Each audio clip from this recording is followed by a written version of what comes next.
side by side with death.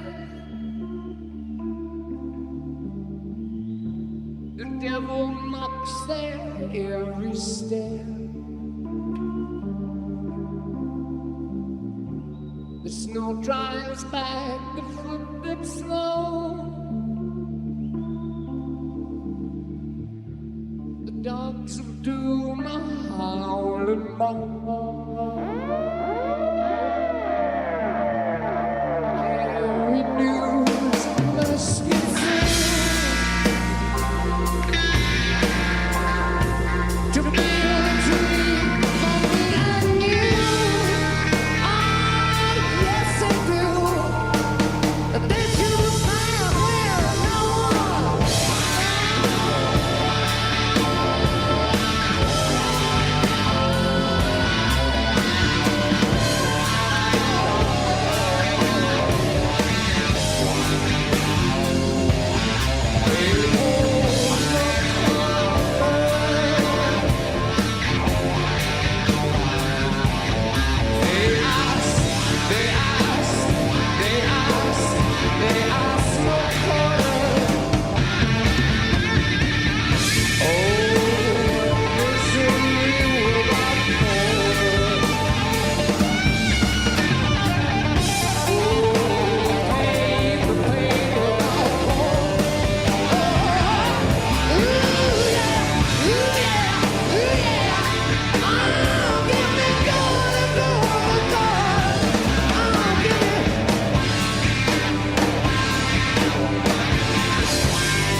A.m. on a Saturday. I'm 29 and single and I don't have kids yet. Here's what your Saturday morning looks like when you're single at 29 and you don't have a kid running around the house. I didn't rise from my bed until 10:15. Every time I thought, I should probably get up and do something. I thought, why? Nobody's making me. I'm not missing out on anything. I went to Beyonce last night and I didn't get home until 1 a.m. and I danced and drank my little heart out and I didn't pay a babysitter to watch my kids as I did that. And I woke up a tad hungover this morning, which is probably why I was in bed for so long. And I was just scrolling on my phone and I saw a picture of shakshuka and I thought, you know what sounds really good? Maybe I'm gonna learn how to make shakshuka today. Because I have no plans and I don't have kids and I don't have a husband and I don't have errands to run. I can go to the grocery store and learn how to make shakshuka. So that's on my agenda today. Also on my agenda, probably a rewatch of some Real Housewives of New York. I'm also doing a rewatch of Normal People on Hulu, which is really spicy and I highly recommend. Weirdly, I'm into this documentary on Netflix about blue zone countries. So I've got a pretty stacked day. Anyway, I say all this to say, whenever I'm hard on myself about why I'm not married and I don't have kids and I should be further along at 29, almost 30, I wouldn't want to do anything else this Saturday. And I know that you can do all these things when you have kids and you're married, and I understand, but the effortlessness and ease of my life, just kind of focusing on myself and the shakshuka I want to make or the Beyonce concert I want to go to, really pays off when I'm hard on myself for not being where society tells me I should be in life. Good evening, gentlemen and lady. Hopefully there's maybe more ladies listening. I don't know. Hope everybody's doing good. Hope everybody had a good Labor Day weekend. Today is serious, Billy. I wanted to talk about having a purpose, having things to do in life. I saw this TikTok that I just played of this woman, and I thought it was interesting because here she is describing her days, her weekends, and whatnot. And damn it, Jimmy, making me say whatnot. And she's more of a passive observer of life if you listen to that again and listen closely. She basically went to a concert, got drunk. So she's just watching life, came home, slept in, because she has nothing really to do. She has nothing really, nowhere to go, no one to see. And then she's going to watch a bunch of TV, which again is just doing pacifying time and watching life pass you by. And then she's going to learn how to make whatever that was, shakshuka. I don't even know what the fuck that is. And that's it. That's her weekend. That's her day. That's what she's doing with herself. No real direction. And when you have a person without direction, like when you have a boat without a rudder, you just kind of drift along, right? And those years just kind of float on by, year after year, day after day, week after week. And before you know it, you're, well, for this lady, you're 60 with 20 cats, and your life is behind you. So today I wanted to talk about having a purpose in life. I think that anybody who's been in business or knows anything about business is, if you're starting a business, you don't just write down, I'm going to have $60 million in 20 years on a napkin, and that's your business plan. No, you put together a business plan where I want to be 6 months from now, where I want to be a year from now, where I want to be 10 years, 20 years, all that kind of stuff. And a lot of people don't do this with their life. They don't set goals for themselves. They don't set accomplishment that they want to make in their life. They just kind of, they know maybe they want to work, right? And get by and pay their bills. But what more is there, right? Are you just surviving from day to day, week to week, with no real plan in life, or nothing that's really driving you? Years ago, I'll tell you, I love this story. It's a totally true story.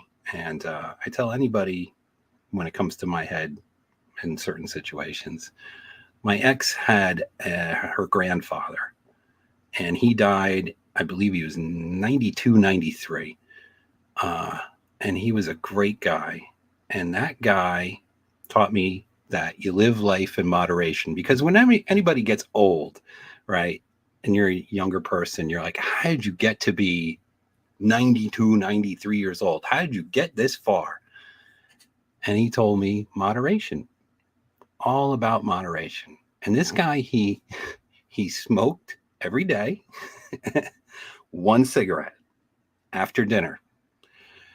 He drank black coffee, 1 cup a day. He had meals that weren't full of sugar and shit. He had a drink once a week, and that was it. Everything in moderation.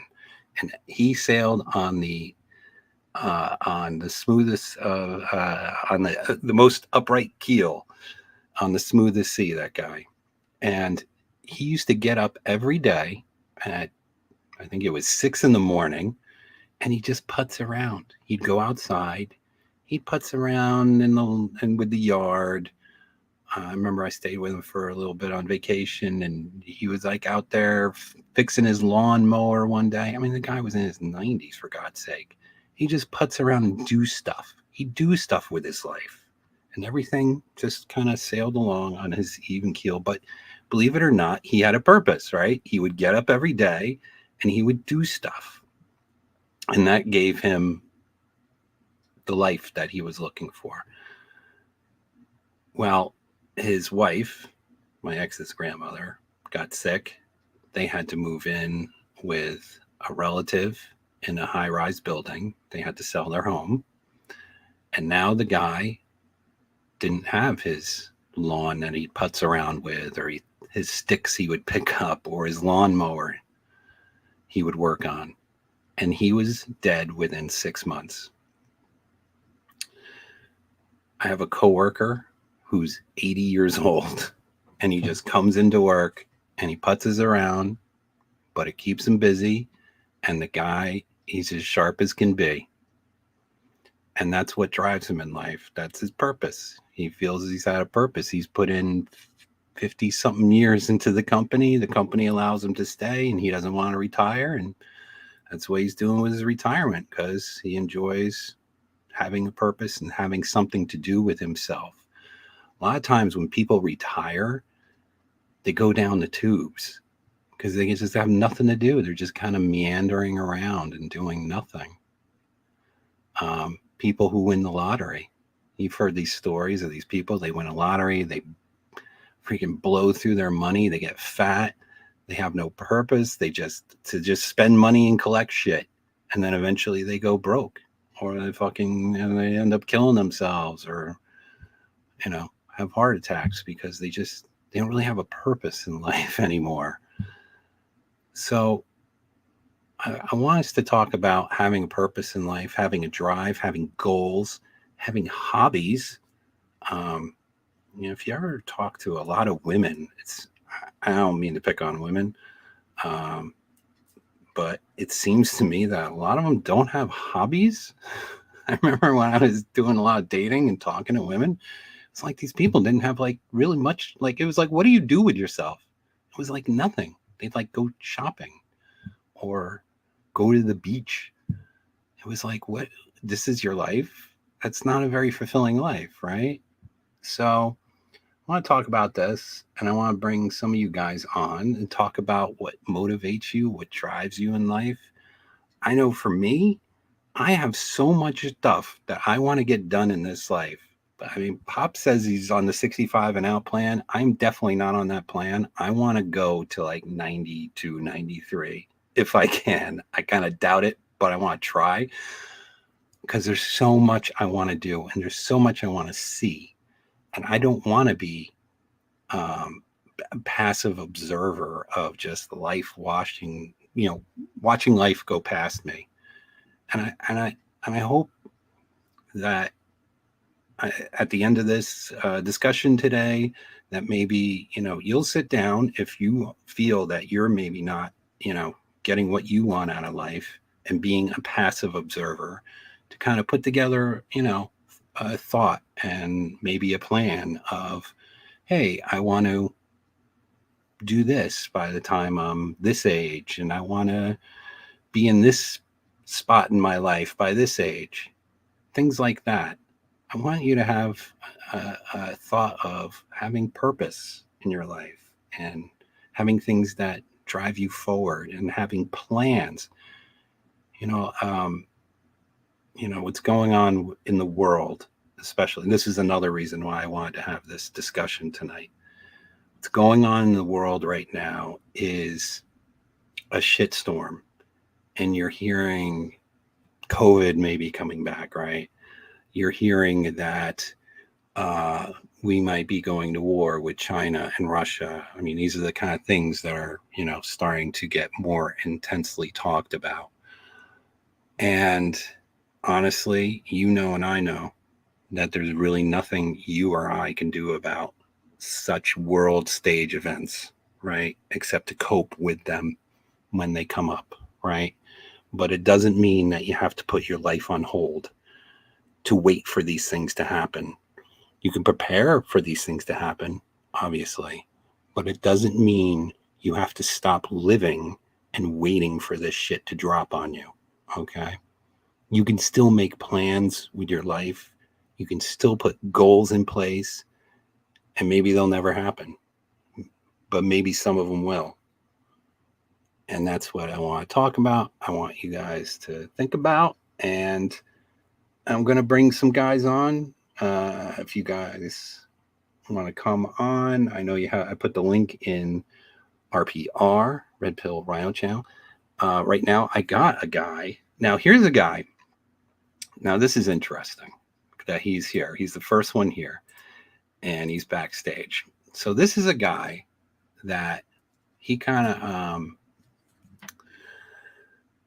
he does this stuff with making chainmail, right? Which is who makes chainmail? Not a lot of people. That's kind of specialized, right? So I was just thinking about this past weekend, because I was out and about doing my car thing and the car scene and looking at all this shit. And I was thinking, like, it would be cool if this guy can do his chainmail and work that into the car scene, because there's guys who do this rat rod stuff. And I know I've posted a rat rod that had the shift boot was made out of chainmail, right? Like, if this guy wants to, he can get cross into like some other thing with the car stuff with his chainmail and make like specialized parts or something. Just like, that would be like a fun thing to do. And that's driving forward. And that's just taking like a hobby that he's doing, right? And turning it into a potential business as a little side hustle, right? Because that's another thing, right? If you can turn your little hobbies or whatnot into side hustles and make money in this economy where we're getting all choked and our money is becoming more and more worthless. And if you can make like a little side project, side hustle, that's choice. So let me start by bringing in Edmund. And I know I haven't been looking at the chat because I had to focus on my thoughts. So let me bring Edmund in. Hey, Hi. what's going on, man? How Not are much, you? but all right. I heard you talking about the chainmail, so I bought I that did, stuff. yeah, I was. Yeah, so this is my goofy little setup here. The other stuff is too heavy and cumbersome to put in, and I've always wanted to try to sell it. The main issue is that's how I started doing the streaming stuff myself. I was in the Reddit days and streamed over to the Twitch, but to make it a business, it's a little bit more involved than just like doing something.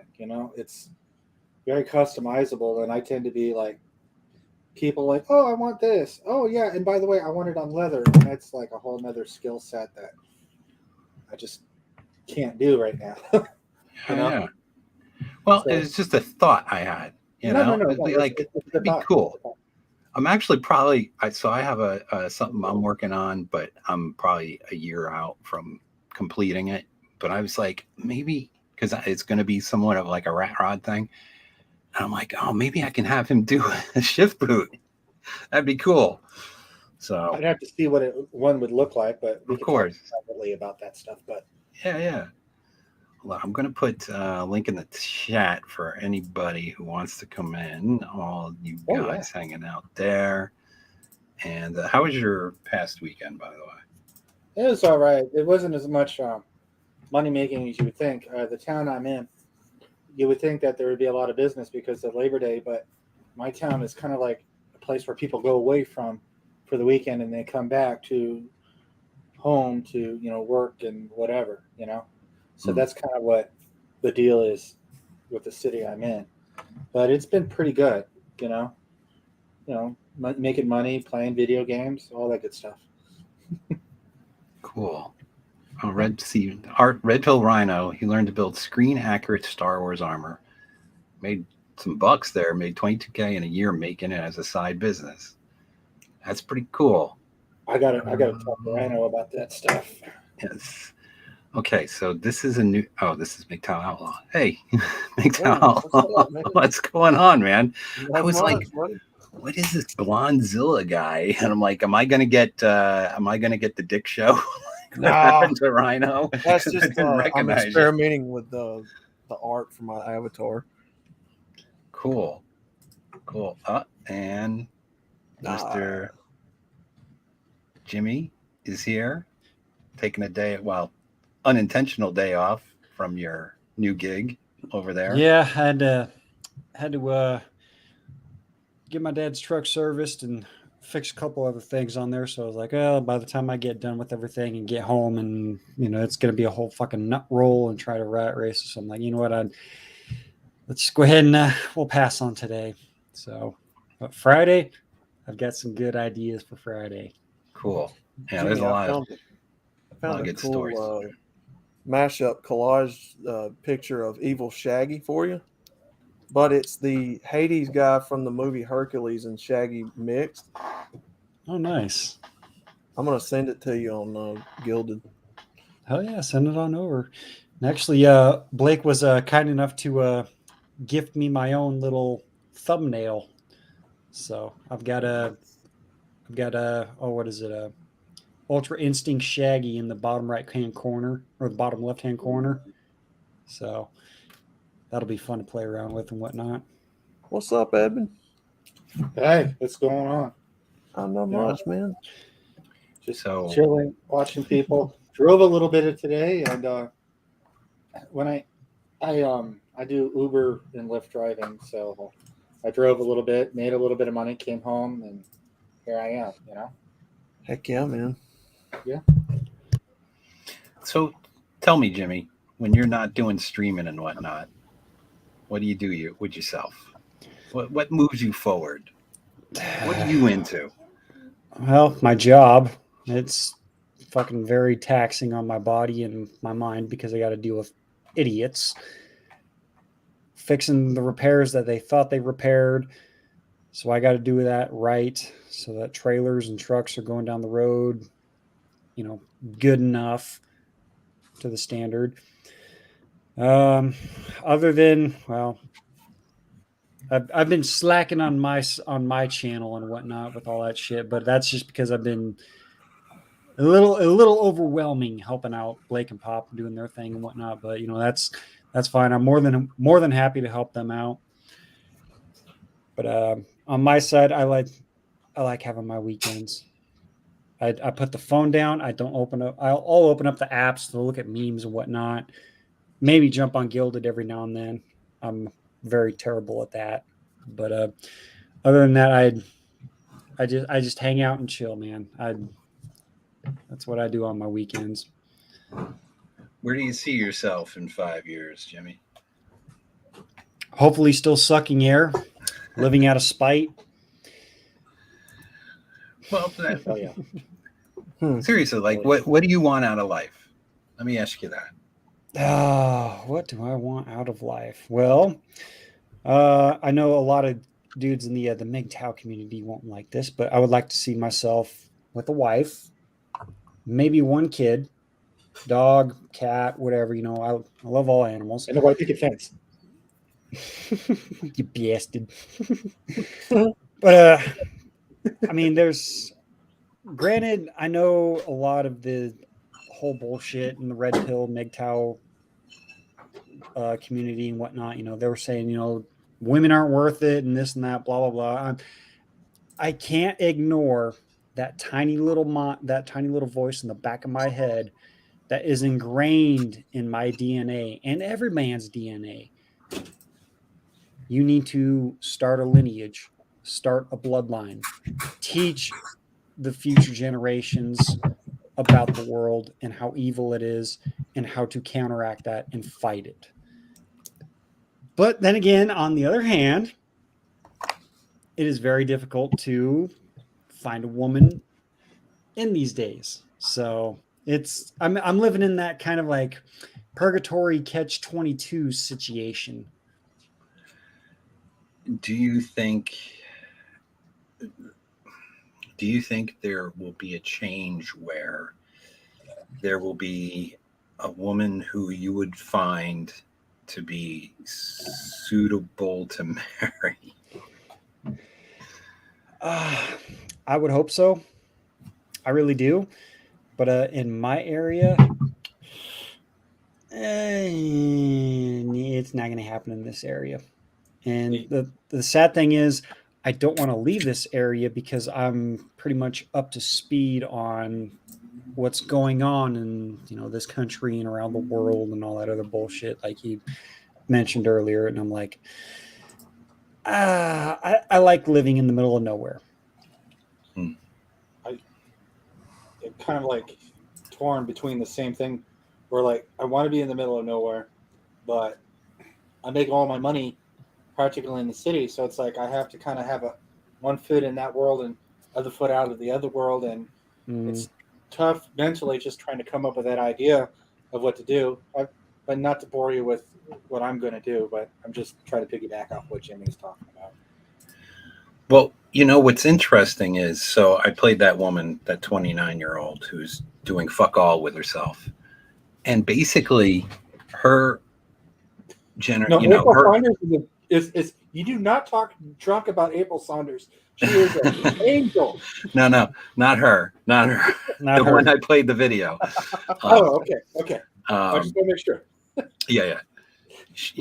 She's basically her life plan about, basically being, all about herself and doing basically nothing with herself is now has a lateral effect on guys like you, right? Mhm. She's basically taken herself out of the pool, and which leaves less and less in the pool, right? And the pool is, as you know, full of garbage. And unfortunately, the laws too are just make it where I don't know how you guys. I really I worry about your generations, the younger generations, that you'll never be able to get to a point where you'll find a decent woman, if that's what you want, and Yep. be able to procreate, because you have a desire to want children, because that's a fulfilling life to raise a child, right? Yep. I don't know if that will, when and if that'll change. I hope it does for you guys. I really do. And I'm really hoping it does change too. Not just for my generation, not for Gen Z and all them idiots and whatnot, but hopefully things do eventually turn the corner, and we can finally get on the track to the right fucking path, because the one we're on right now is not the right one. Mm-mm. No, I don't see that correcting without some major shift, unfortunately.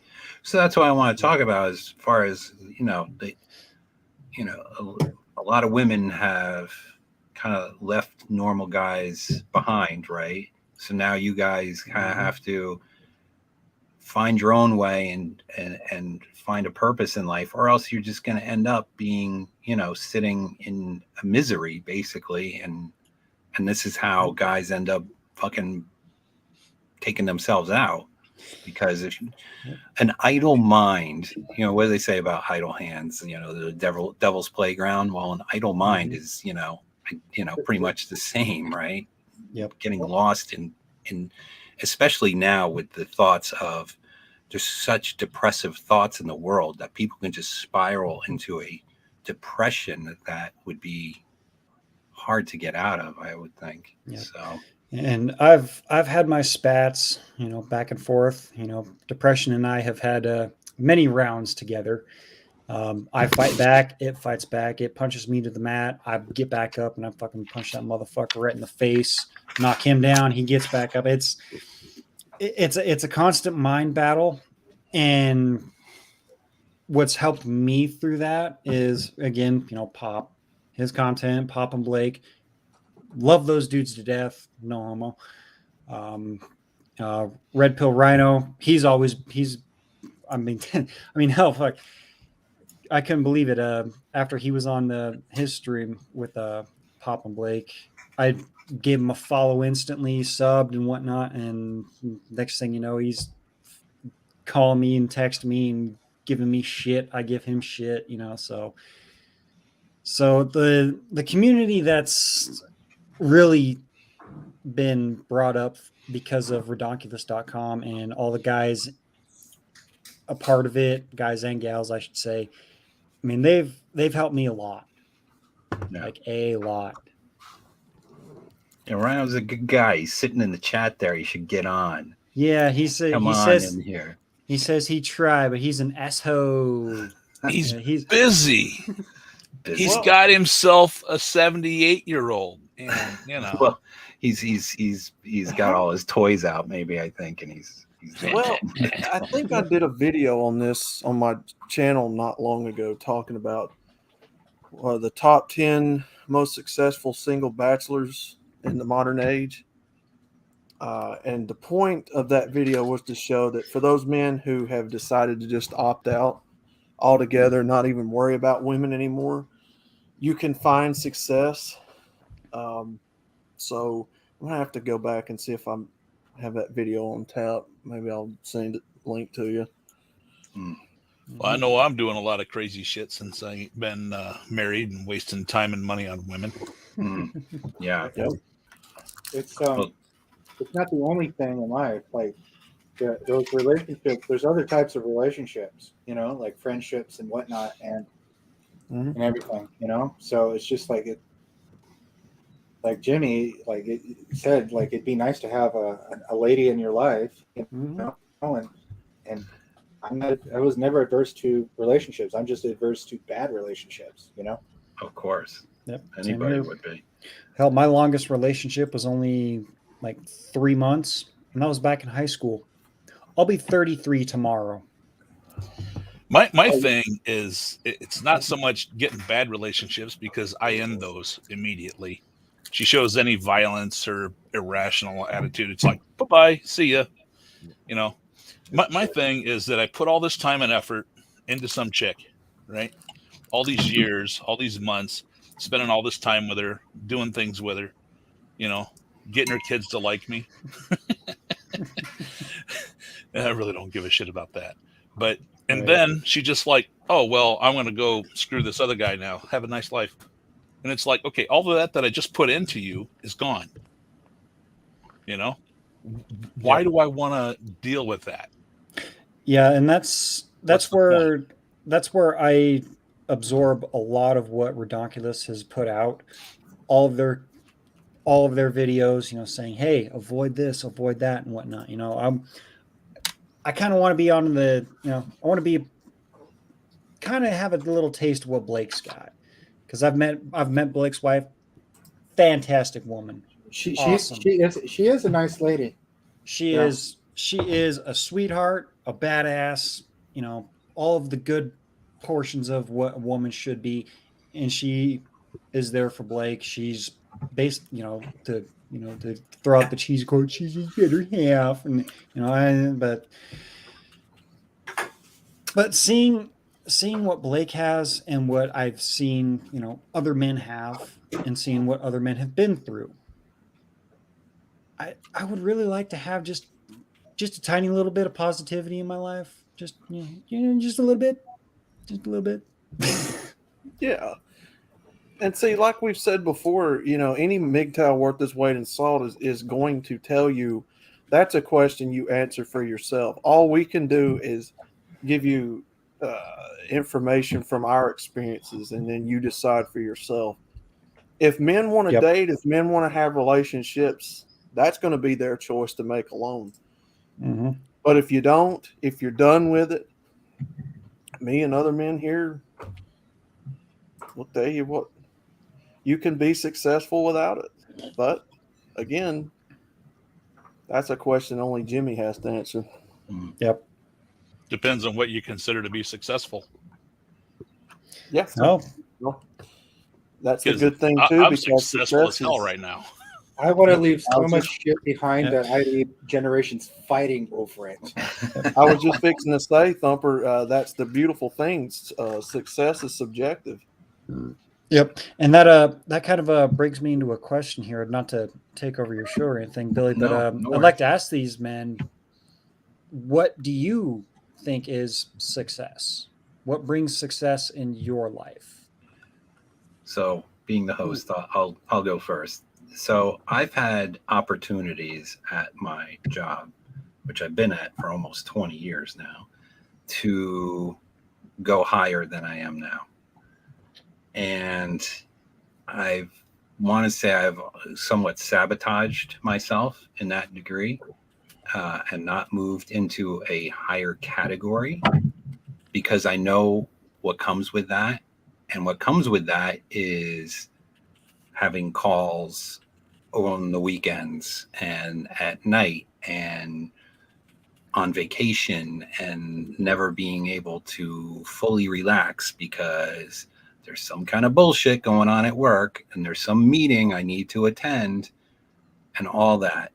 Yes, granted, it would come with exceptionally more money, but I feel I've done good enough in life where I don't need to go overboard with needing, because it's like, okay, maybe with that extra money I could retire maybe 2 years, 3 years earlier, but am I going to kill myself by doing that and not be, or kill myself sooner because I'm working like a dog? That's not worth it to me. My weekends, my vacation time, my nights of being able to do this kind of stuff. I wouldn't be able to do this kind of stuff if I had my boss's job. There's no way. So work doesn't necessarily need to drive you. It's all the other stuff that really fires your passion. Like for me, it's all the car stuff and all that stuff. I love doing that shit. I love building. I love thinking about building stuff. And on the same time, I love doing the art stuff and the creative stuff and seeing what I could do and pushing myself further in that boundary, which, by the way, I'm working on a really cool thing right now. And it'll probably take about a year or so, but I'm really passionate about it. And anybody I've told about it, I don't want to put it out there right now, but anybody I told about it is like, wow, that's really cool. That's really awesome.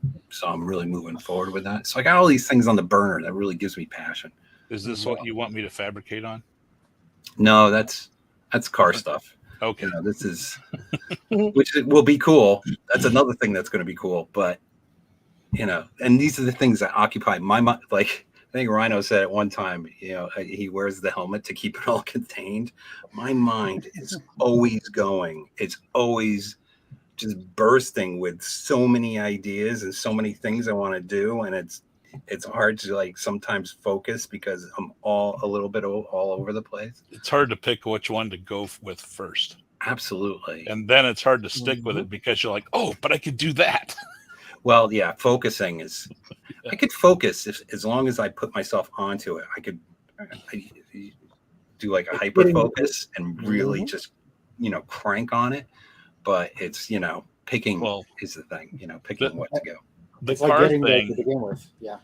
The car thing's kind of cool because like you can have several cars and you're working on them all at the same time and they all have a different theme or direction that you're going with them. And when you're waiting on parts for one, you can do something with the other. You know, Yeah, life's a lot like that, but there's sometimes where you're like, okay, I just got to finish this.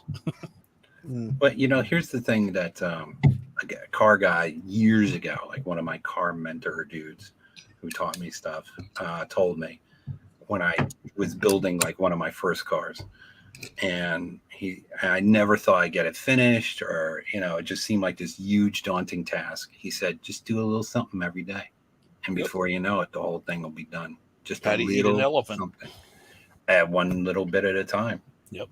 So, and that is, you know, that holds true for anything you want out of life, right? So that's the way you do body work. You do the quarter panel, the door, the fender, then you do the quarter panel, the door, the fender, then you do the hood, then you do the trunk lid, then you block it all out so it's all nice and flat. If you try to do it all at once, it's overwhelming. Oh yeah, you're just going to be like, ah! Well, see, the one I'm working on right now, I have it literally all apart. The whole thing, the whole car is apart, literally every piece. Did you see mine catch on fire? I have not seen that video yet, but I will look for it. I put a little short on there. Oh boy. So, Well, see, MGTOW Outlaw, I was just about to ask you. So, you know, what, you know, answering to Jimmy's question, what you define as success, what, you know, what are you passionate about, all that. so I am actually very similar and have similar passions to what Billy just described. Like I am a car nut through and through. I've always been artistic, love creating stuff. That's one of the reasons why I set a goal when I first started this channel to create like a MGTOW entertainment like game, like a red pill game with the cards and the other things like that. And you know, Billy, we've talked about it before, wanting to do 3D models of the avatar, stuff like that, right? Yeah. So I would say success for me is getting to create things that have a lot of value and a lot of reusability in the community for years to come. I would be satisfied with that if I could create something that guys could use for years to come, like maybe a Red Pill Entertainment board game or something like that. When I was younger, I always wanted to design like NASCAR schemes and stuff. Mm. So it's always been a passion of mine to do stuff like that. But yeah, it's success for me is just more good times than bad times. Just have friends, family. Cool. For The me, Shinobi one, our resident, it's kind of like Confucius. for a man without purpose finds it in women. I would say yes, that's true. When you have, when you don't have, a lot of people seem like they can't exist unless they're in a relationship with some other person, or they have to rely on this other person almost to give them life. I think a lot of women now are relying on like their pets, their cats and their dogs to kind of be that in their life, right? I mean, I've seen some weird shit with the cats and dogs. They got to have something to take care of. Since they don't have kids, they just substitute animals. Yep. They either can't have kids or won't have kids, and they have to find something to substitute. That little empty men feeling have in to their life. build shit. Men Mhm. have to build whatever it is. If it's a car, if it's an empire, if it's a family, whatever it is, men have to be building stuff to feel right. Women have to nurture stuff and raise things to feel right. Mm-hmm. So if you're skipping out on that and not doing that, for yourself, you're going to find it in other avenues like cats or whatever. I'll tell you something else. Doing hobby stuff, building dioramas and models of like TV, film, and movie cars is something I do as a pastime. See, most people don't know that. Ooh, That's I'd like to see hobby. that stuff. That's You a should make hobby I keep videos. kind of separate from the community because I don't know if people would be into that, but yeah, I do a lot of that Dude. stuff. You got to show that stuff. You got to make some shorts. Hell yeah. I'll put you in touch with the No Name Nationals guys that I'm hooked up with, because they have a bunch of guys that do the model car stuff, and you would fit in great with them. And So also I've got a couple of done- Facebook things where they build cars. So before I get much further along, MGTOW Mando has joined us. Hello, Mando. Hey How are guys, you? how you doing? Hey, brother. Hi, Mando. Wanted So do you want to answer Jimmy's question he put out there? well, More on first this of all, I one. was gonna say one of the things that I've run into hot and heavy since I left active duty in the military has been finding a purpose that actually matters and that I feel like I matter in what I'm doing. Because one of the things they don't prepare you for when you leave the service is the sense that you no longer have something that you are really required to do each day. Yeah, you have your job that you have to do to keep a roof over your head. But a civilian job, as we all know, you can wake up on Monday, go into work, and on Tuesday be told, yeah, you're no longer needed. Mm-hmm. Bando, one of the things that I noticed when I got out years ago, Mm-hmm. when you're in the military, you're part of a bigger machine. It's a bigger thing. It's not just you. Exactly. So you have that. And when you're on base, everybody's on the same page. Or at the very least, they're in the same book. Yeah, everybody drives the same on base. You stop for the pedestrians. There's just things that military people do that civilians don't. When you remove yourself from that, you expect everybody to still be on that same page, but they're off in some other friggin' country. They have no idea what the hell you're doing or talking about. Sometimes they're on a different planet. Yeah. But So you have to make your own bigger entity.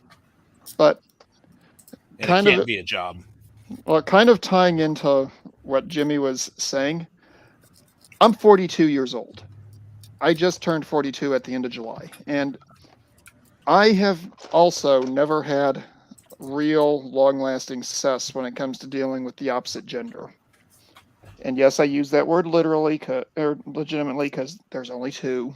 But I'm one of those people who I've played by the rules as I understood them and been ignored. I've done the right thing by others, been ignored. And I've gotten to the point where I'm just like, you know what? Now I'm doing things that I enjoy, that I get satisfaction out of. And if people have a problem with that, well, Jimmy, what is it you like to say when people make a comment about your things? Oh, you mean smurf my balls, snort Yeah, my shaft, gobble my grundle, and tongue tickle my taint. Yeah, that's that stuff. Yeah. Don't forget tongue punch my fart box. I'll have to work that one in. You I- spent how many years working for other people and for the whole country? You know, you're entitled to live for yourself. Yeah, I've done 22 years in the service. Jesus, man, I didn't know that. I knew. Well, knew we- either as a reservist or on active duty. Oh, okay.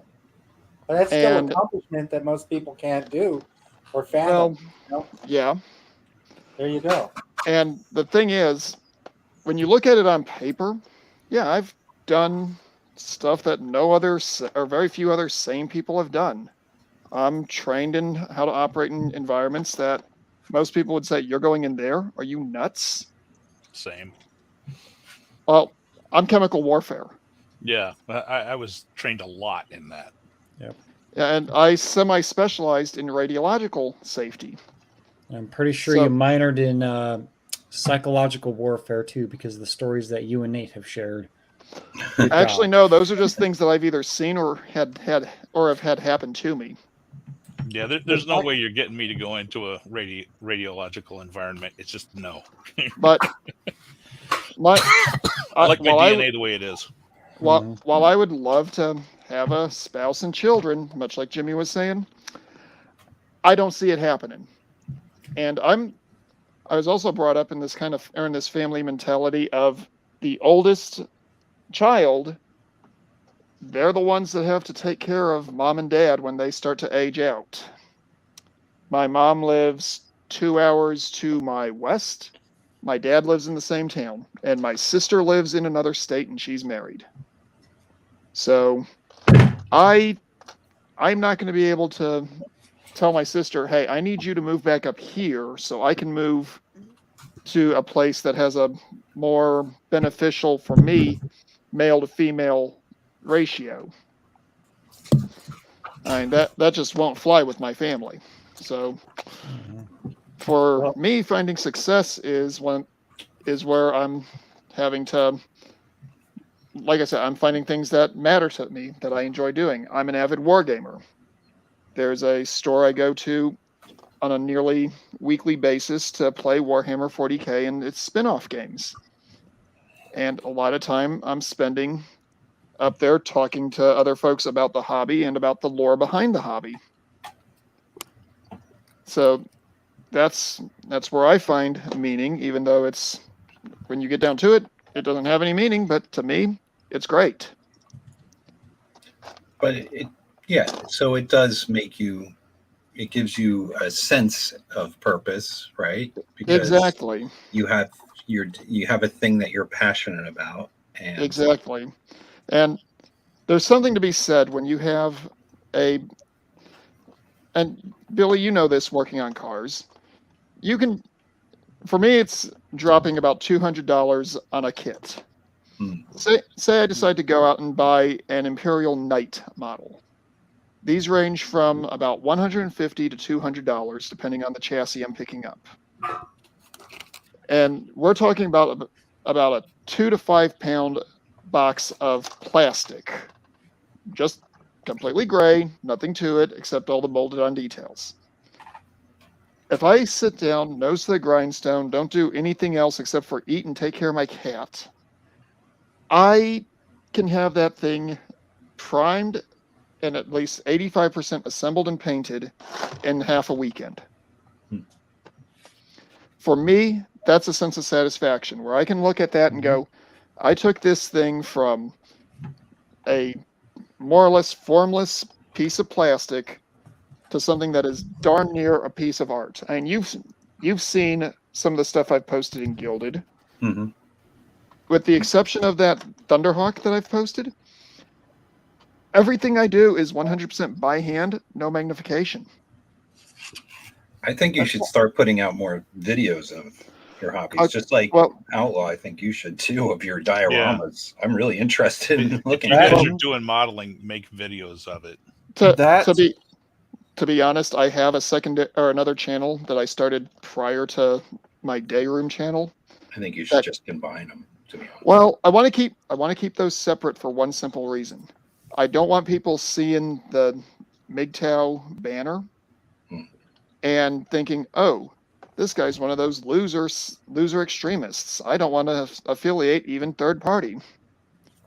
Yep. Yeah, but you are who you are, right? Oh yeah, and I do make it a point to keep certain aspects of my life separate. I mean, there's certain things that I have never told you guys on any of the streams that I will never tell any of you guys. So, Well, can I be a little bit harsh to you? Go right ahead. Okay. Go. Building models isn't going to get you laid, but hold on. There's something about working towards perfection. Mm-hmm. I saw a post earlier today about the Japanese, somebody made a video of it. It was a house that the Japanese put together without any nails. It's all the way the joints are cut in the wood, and then they put the pegs in it to hold it together, right? Mhm. And these things stand for 100 years. Mm-hmm. It's because everything is so finely crafted. Yep. You know, Yep. That's like the Chinese idea of kung fu. It's a focus on perfection, on becoming an expert. Mm-hmm. Whatever you do it well to the best of your ability. Mm-hmm. You know, become the standard for it. Yeah, and that's honestly the way I approach the hobby work I do. Yeah. For the longest time, I would not let anyone see my process when I would do this stuff. They would see me buy these kits, and then a few weeks later, I'd come back to the store with that kit fully painted, fully assembled, and they'd be like, "How did you get this like that?" Because you And said, what is it? Spurg powers activate. No. That's why. Well, I like this comment that Lou last name says. He's talking to Shinobi, and he says, "I think you nailed it. I think guys are good at and like to take a thought concept and make it tangible." Mhm. Yes. I mean, I love taking a thought in my head and putting it on paper or putting it on video or putting it in reality where I can touch it, like, building a car or building something. That is exactly what all my cars are. Yeah. Well, I was gonna make a joke, but I didn't think it was a. Well, and appropriate guys, time. that's why I love doing the cabinet industry work, woodwork. That stuff is gratifying as hell when you build cabinets and doors, drawer boxes, frames. And it works so smooth. molding. It's like butter. Oh, You know, it's just like, oh God. Look, when I hang a door on a car that I have rebuilt and Mhm. I don't have to slam it, I could just like push it and it goes just like, oh God, it's Makes that better little than click getting noise, off with a chick. Where it's basically just like factory new. You just give it Oh. a slight nudge, it closes, it stays secure, and you don't have to worry about that thing coming open when you're moving This is at like a your 50 velocity. to 70-year-old vehicle, and it just goes click. And I'm like, oh Yep. God, yes. What See, you were just, what see, he I'm was not- describing moments ago sounded like finger joining on them houses. And the Like thing is, dovetail. Yeah. I'm not a car guy. I'm not a carpenter. I'm not an engineer. I respect all three of those job fields immensely. I'm trained as a draftsman. after college or after the Army, I went to college and got a degree in drafting and design technology. I can take AutoCAD Inventor, a set of blueprints, or if I have a decently written up set of instructions, I can draw you up a 3D model of darn near anything that's not an organic item. Mm-hmm. Make it into a STL file, and if you have a 3D printer, you can have that physical object in your hand in about a week. See, that stuff's cool. I actually I used to know a guy. We kind of lost contact. I didn't have any cup holders in my car in this one particular vehicle I have. And so I gave him measurements and he did this thing in 3D. And then I gave it to another guy I knew who had a 3D printer, printed me up a freaking cup holder for my car. Mm-hmm. So, Thumper, you'll appreciate this. So I go to Lowe's for part of this hobby and stuff. I'll tell you guys this and then I'll shut up. They can make what's called flat aluminum bar. Yeah, You buy it in I have a stores. bunch. So when I build, say, a model of like a movie vehicle, like a truck or something like that, I can take that flat bar and cut the shape of the vehicle out and put wheels and stuff to it, paint it up. As a matter of fact, I got something on the bench in front of me right here, working on an old bread truck. So Yeah, I can great. cut that aluminum bar down to scale exact size that it would be in real life. Because scaling, using the scale formula method is very, very necessary for what I do. Yeah, because you don't want a VW Bug being bigger than a 747. Exactly. No. Not unless you're trying to make the movie version of Bumblebee. Yeah, Yeah.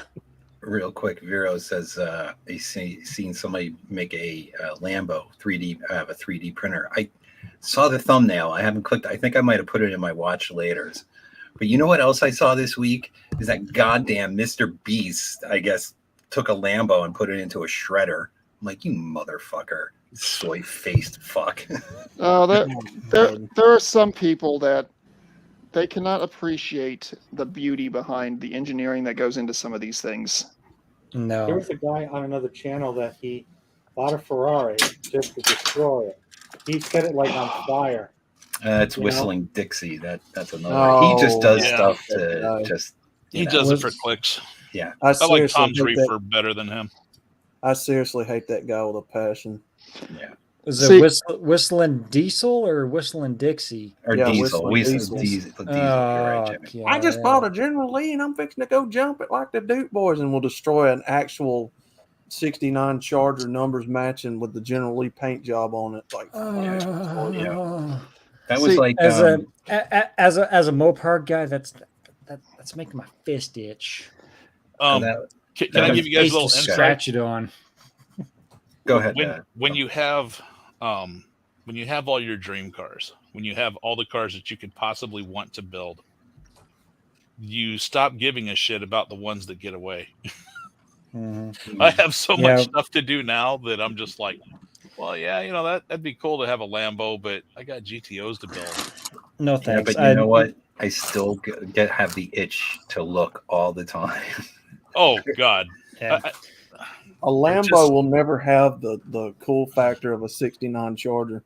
No. true. Well, I don't know if I can completely agree with you on that one, Outlaw, because I actually in I want to say it was Rothberg, Germany, managed to actually see in person a Lamborghini Diablo. Oh, that's a good one. Mhm. I wish that I hadn't lost all of the photos that I took when I was in Germany within a week of getting back stateside. Mhm. Because I took as many photos of that thing as I possibly could. See, so here's one thing though. I will say this. I was watching Roadkill on YouTube. It's Freiberger and Finnegan from I think they're from Hot Rod Roadkill. Magazine. From Roadkill. yeah, Road. Finnegan's College. Freiberger was the editor and stuff of Hot Rod and a yeah, bunch of others. Yep. Car craft. all So that. I remember watching one episode where they took a Lamborghini Murcielago and the Sailor Jerry's themed rat rod to the beach in California. Now, my question to you gentlemen here is, who do you think was more attracted to which car? Were the I women already more know. were the women more attracted to the Murcielago, or were they more attracted to the rat rod? I'm going to say the women were probably going after the rat rod because of the bad boy appeal. They, Well, the they rat like rod just- dangerous. Well, Yeah. Well, that rat rod was dangerous. yeah. well, I'll say That this, thing's man. Though tetanus it's waiting a to matter happen. of perspective. Some people like the Lambos over them older cars. I just know for me, growing up in the country, there's something about a square body Chevrolet or an old Camaro that has more sex appeal than any modern. Oh, I'm Exotic. I'm not going to deny that. It's all a matter of taste. It's all a matter of perspective. Mhm. Well, That is- I've got some insight as to what chicks dig as far as cars. Okay, I got this green 70 Cuda, right? It's that lime green. Mhm. It's just like absolutely beautiful. It draws so much attention, but girls want to go for a ride in it, but they don't want to ride me. That's women hold for up. you. Hold up.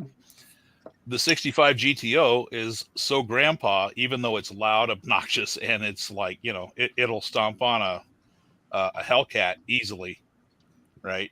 Just walk a Hellcat and suck the headlights out of it. Chicks are kind of like, oh, that's nice, but they're all like closer to my age because it looks too grandpa. Then I have my ratty 79 Formula that is just like, it's got the right stance. It's down in the front. It's got big tires in the back. It shakes the ground. At idle, it's 6,000 RPM. Everything shakes around it, right? And there's no interior. It's a dashboard, 2 seats, and the controls. That's it. I mean, there is nothing to this thing. And, it runs like mid-10s. And I got more tail in that than I did in any other car. Now, the one that I'm building right now, the 68 Le Mans, it's satin black with the paint falling off of it because I painted it with $60 worth of Orscheln's paint 10 years ago.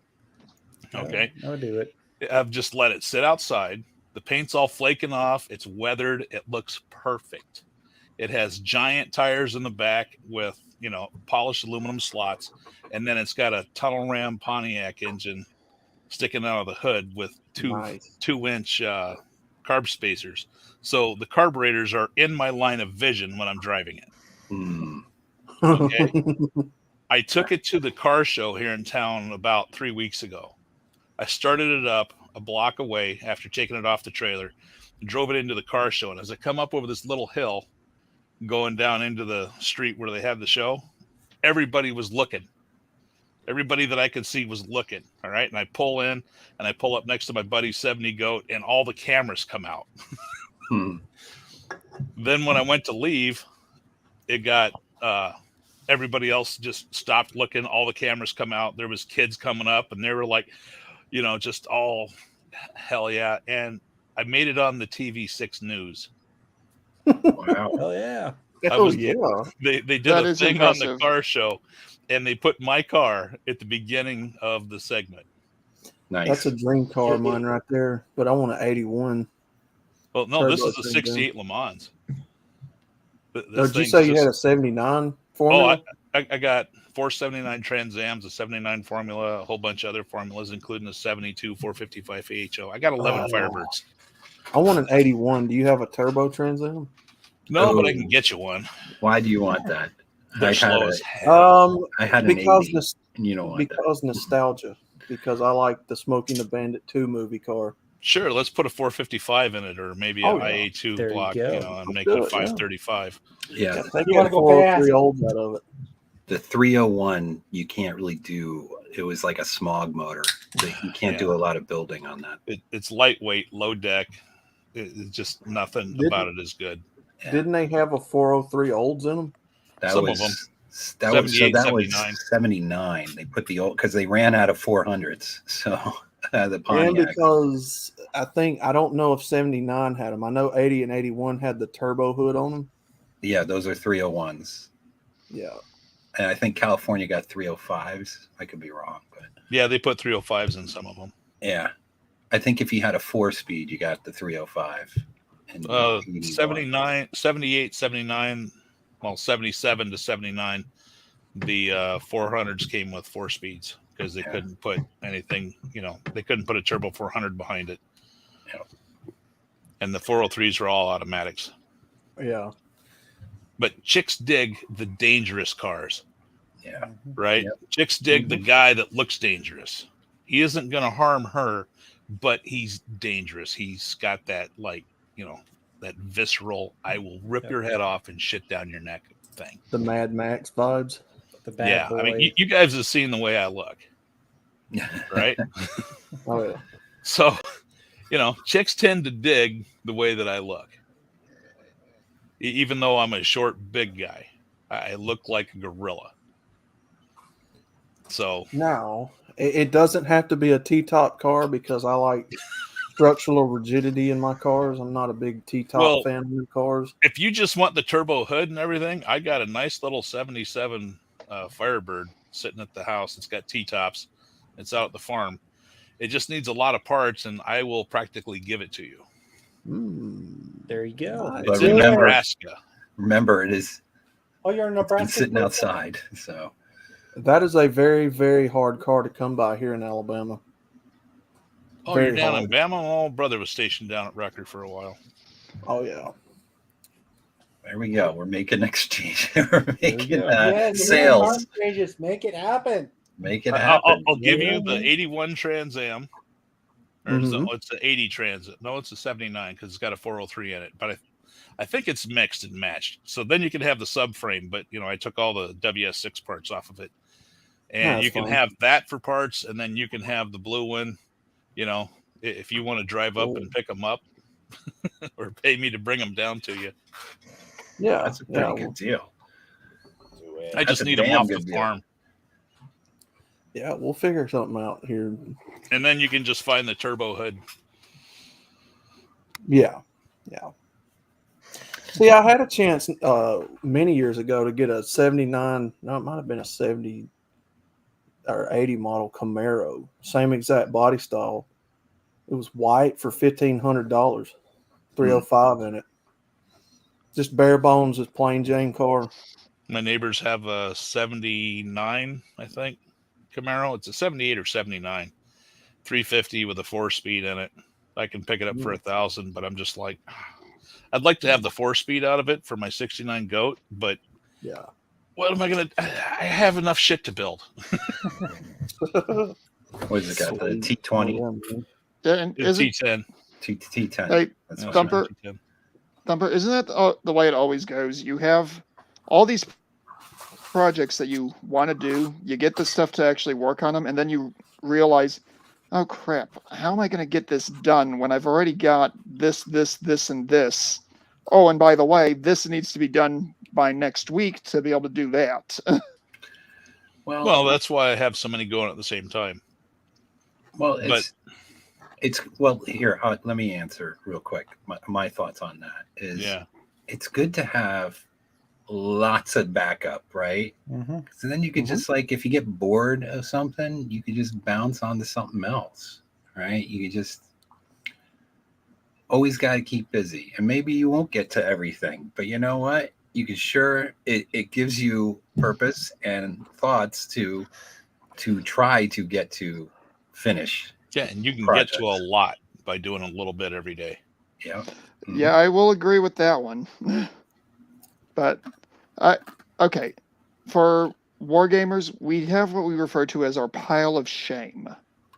Okay. This is all the projects this is all the stuff where we've bought these items intending to work on them, get home and realize, oh, wait a minute, I've got this other big old stack of crap that I need to work on. When am I going to find the time to do this?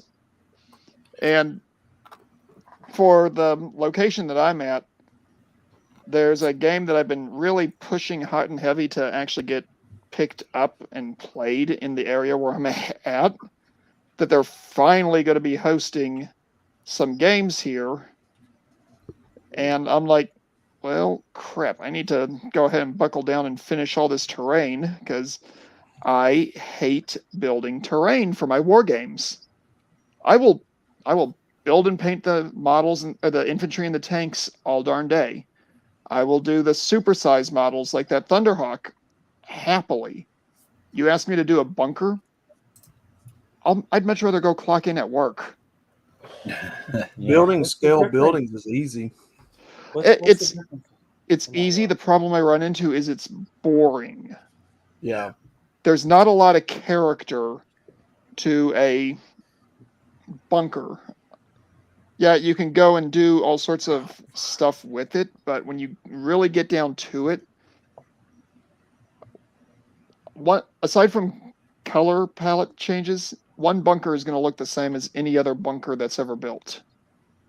Try block sanding any big flat quarter panel. That puts you to sleep so fast. Now, It can be a square body, it can be an old goat, it can be a galaxy. It doesn't matter. and I'm going to take a wild shot in the dark and say that once it's done and you can see the entire project, you're happy with it. But getting yourself mentally in the zone to work on that particular task, you'd probably want to spend time in the dentist chair. It's one of those just do it things. It's like, I got to get this done, so I'm just going to crank it out and do it. Yep. Yeah, Camaro, IROT Z. See, I like those, but most people forget there were Berlinettas, RSs, Z28. I never liked the interiors of those cars. I thought they were very sharp and boxy and just Yeah. and they Camaro, rattled yeah. like shit. I mean, To me, Camaros are parts cars for Firebirds. I'll have to make sure I never let you anywhere near my car. Then I drive a Ford Well, Focus. Real want quick, a- You got an appliance. It's all good. I want a 92 Trans Am or Firebird, to be honest. ooh, I almost Or an bought 80, one of those. or that but 81. I met a guy with a 92 Trans Am convertible the other day. Ooh. That's Nice. kind of, you don't see those very much. Yeah. Real quick, So Jimmy, Jay wants to know what your dream car is. I'm torn between three options, and each one has its own background on it.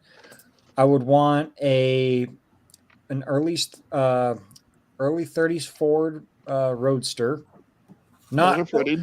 not overtly hot rodded out, but I would of course eliminate the hood louvers and all that so that the engine is completely out there. I don't think I would want straight headers out the side because that's I mean, Oh, I that's like the best. I like loud and obnoxious cars, but if I want to take that car on a road trip, I don't want to be overtly loud and obnoxious. Now I don't want to hear the whole fucking time when I'm driving. So I'm thinking a 5-window, Needs a little TLC right there. probably like a 32 5-window Ford, somewhat hot rodded out, but it's still comfortable. That's car number one. Paint scheme, of course, you got to go gloss black, chrome on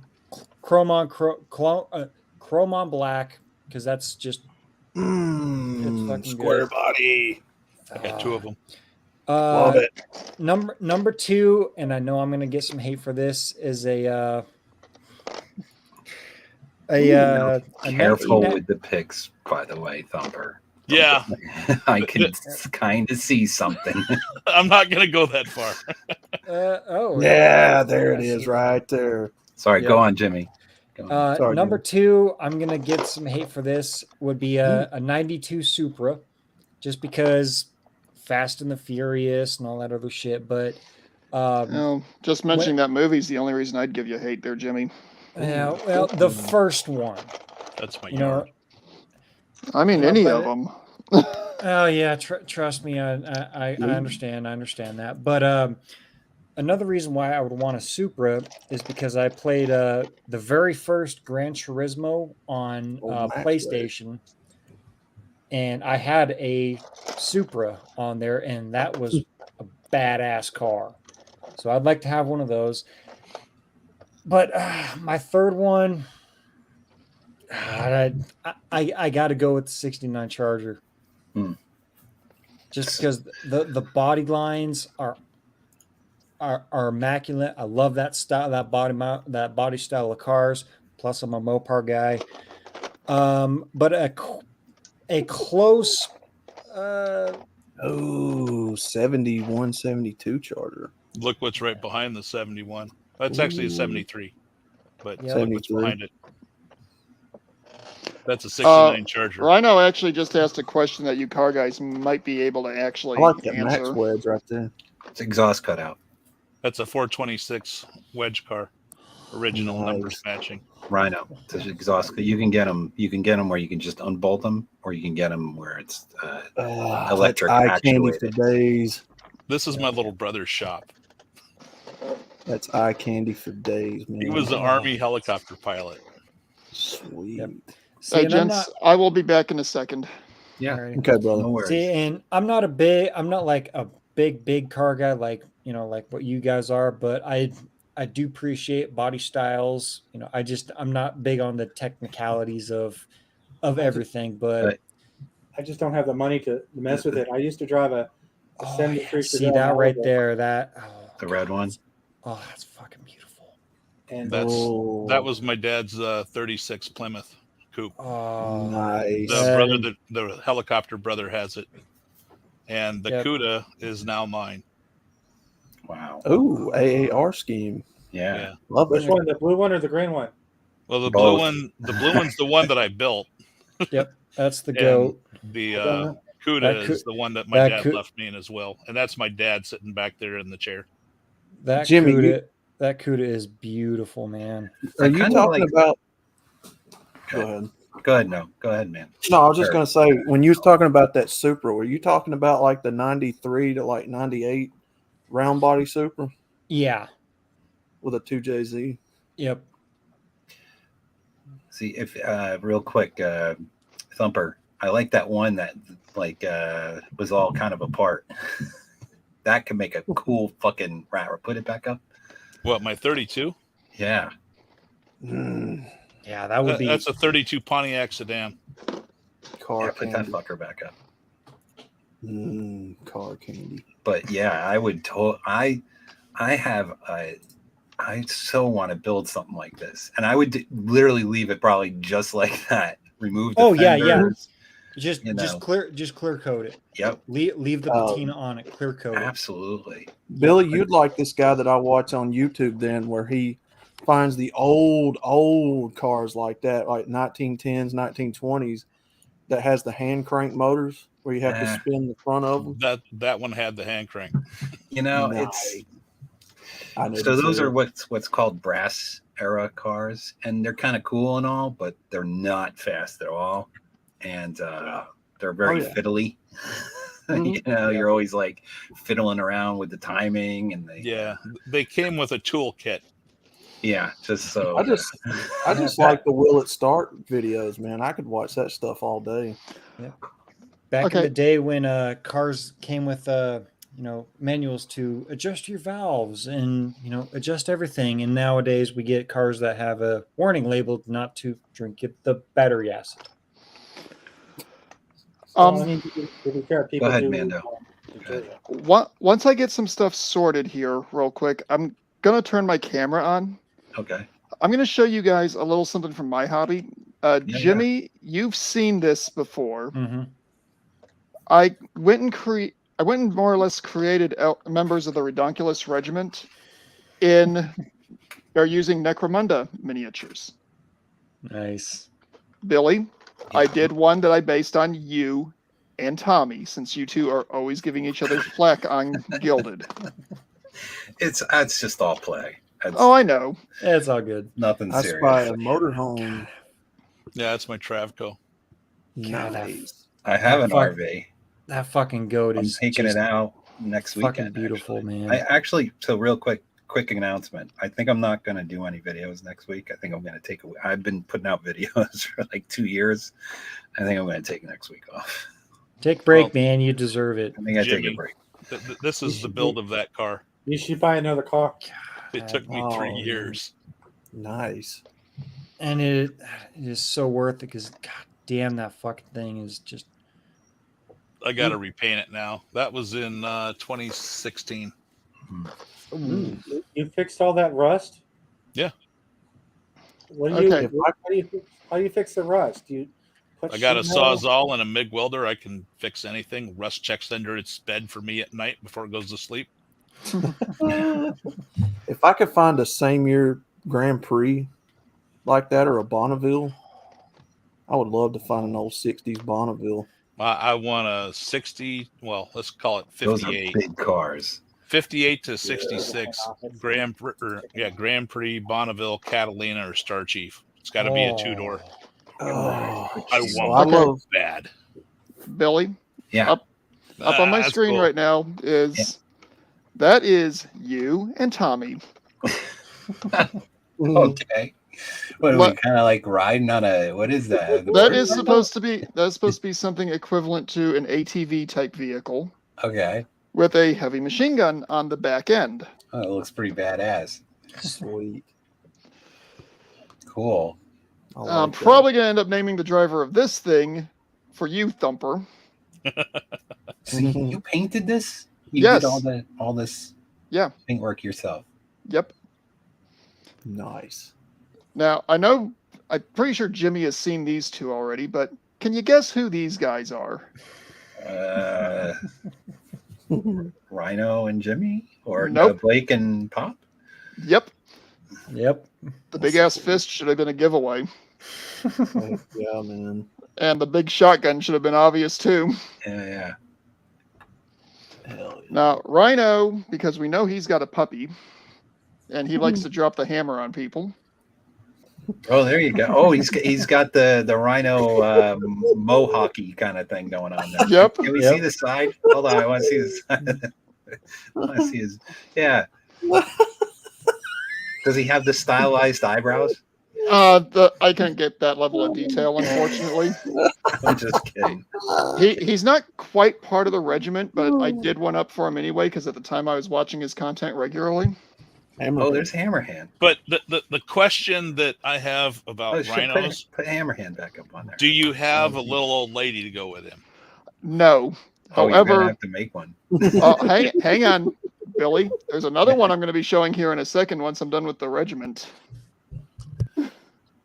Now, what is Jimmy's thing that he's most known for besides Walt Disneying and forgetting to stream?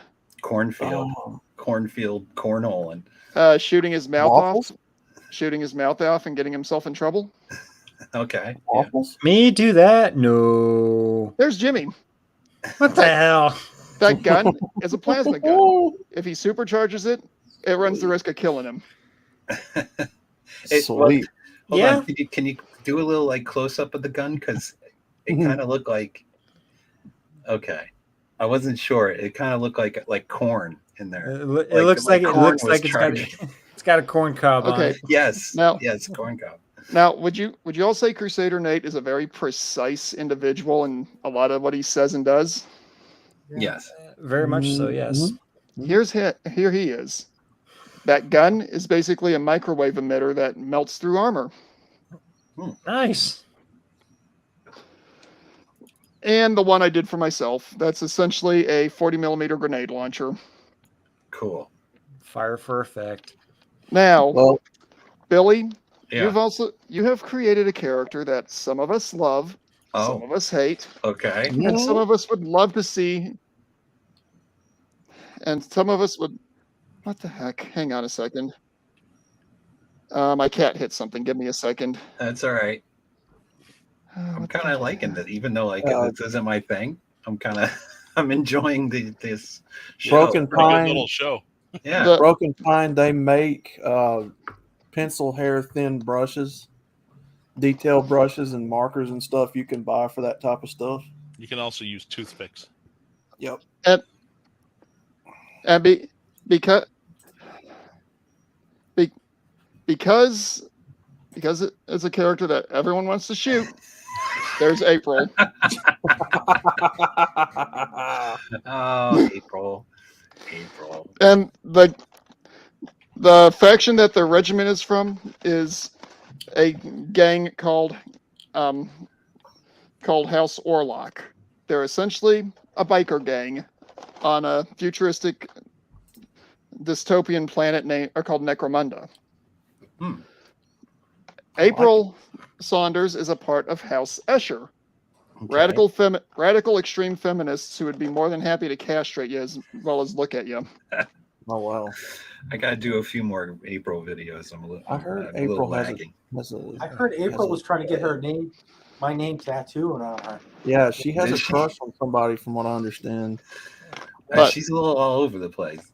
But Billy, I figured you'd appreciate the humor on that. I do. I very much do. He likes a cool. certain rhino, from what I understand.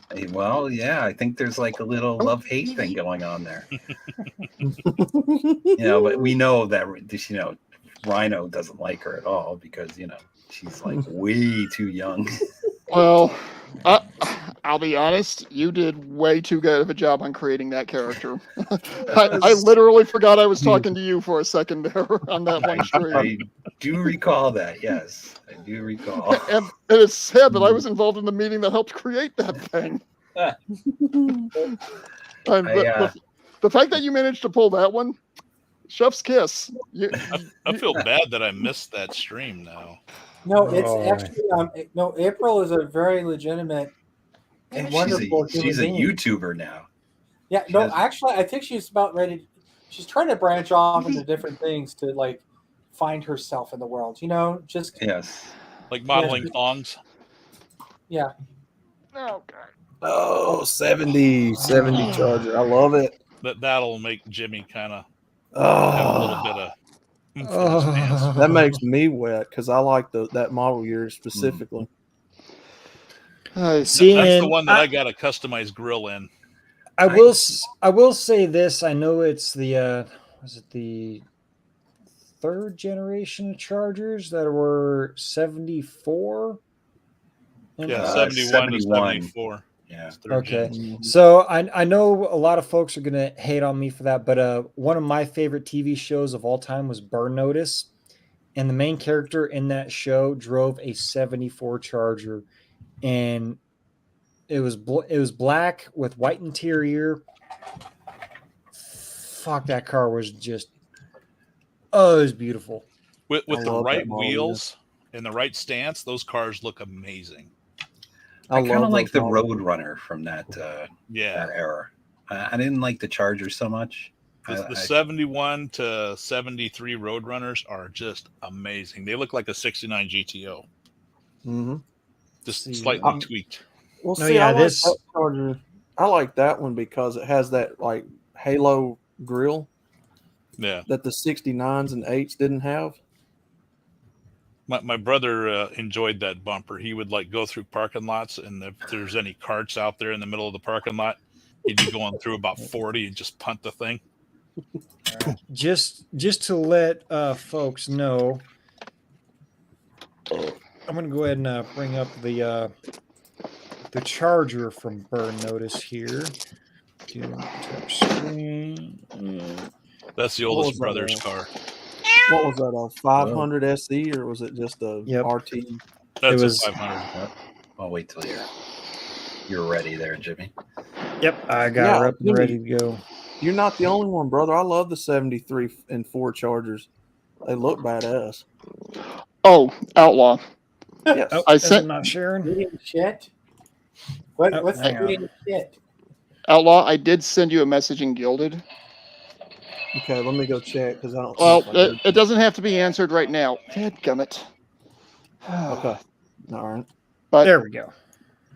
I've already spoken to the other person that I kind of want to co-host the stream when we do this. Mm-hmm. So I already have somebody in mind to help out with this project, but I want to make sure you're okay with it before we do, because I think you're going to be the best person to point of view individual to do this with. Okay. All right. But that right there is the 74 Charger from Oh, Burn Notice. Yeah, that yeah. car Now, is I mean, That's a good looking sexy. car. I mean, God. it's not a square body. It's more rounded, like, you know, a lot of people like and whatnot. But you just take one look at that big ass hood with that scoop right there, Mm. and that thing just looks mean. You Big know what it parachute reminds up me of, front. Jimmy? And- Jimmy, you know what it man. reminds me of? You need to drop the nose a little bit more, but yeah. I mean, You it's know a what it good looking reminds car. me of, Jimmy? What's that? 7-time Winston Cup champ Richard Petty. Yeah, but wasn't he driving the Superbird at the time? Well, He so drove. he drove Plymouth up until I want to say 78. He drove that body style Charger in, well, the years that they were available, but I think he drove a Charger, 77, 8, and 9, and then in 80 he went to Buick or Pontiac. Pontiac. Well, he was a Pontiac guy for Yep. the rest of his career after Dodge. Plymouth. Yep. I want to say it was 77 or 8 he did the switch, because if you recall, that body style got switched to they went with like Japanese shit. They got rid of- Actually, and it was I'm sorry, you know what it was? They went to the fucking Aspen. Actually, believe it or not, there is a Charger body after that model body style. 75, 6, and Yeah, I they think were 77. really horrible. Oh god, they were terrible. They looked hideous. Ugh. Yeah. But then they did the Aspen and there was actually an Aspen Petty version that it was awful looking vehicle. You know what they what they could have done that they probably was a missed opportunity for marketing? Have them do a street race with the driver going, "You need to kiss my Aspen." I There- think they did that. There's the Mando joke for the night. You said they actually did that? I think they did, yeah. See, okay, yes, I know it's a bad pun. Yes, I know it's absolutely awful and borderline disrespectful, but you know what? It works. The will one on say the that- screen right now is the latest one I've drug home. God. Paid 64. $400 for it and drug it out of the woods. It had been sitting there for 50 years. Dude, Holy Ford cow. must be gone 64 on that thing. GTO, that's even rare. That's I a Le can- Mans. I can Le tell, but Mans. goddamn, that body is. From what I can see, other than the trunk lid, you know, it's got the issues. But god, The- that The frame body is gone, the floors are gone, but the body's decent. I can The- work with the body real well. I was gonna say that body is fucking damn near Sounds like a lot. immaculate. for Yeah. sitting How do for you get the 50 money years. to make all these things? Like, this is like a big money pit. Like, how do you get past that? I do all the work. You do all the work, but it takes money to get the parts you need to do it. It's just, Yeah, but that one I don't really need that many parts. Since the frame is gone, I'm gonna put a Jegs chassis kit under it and turn it into a straight axle gasser. Hmm. So $700 Okay. for the front end, 830 for the frame. You know, the roll cage and frame and all that. I got engines and transmissions laying around.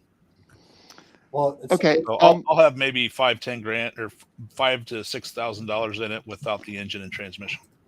Hey, Okay. Thumper, can I ask you to say something just as a joke? Sure.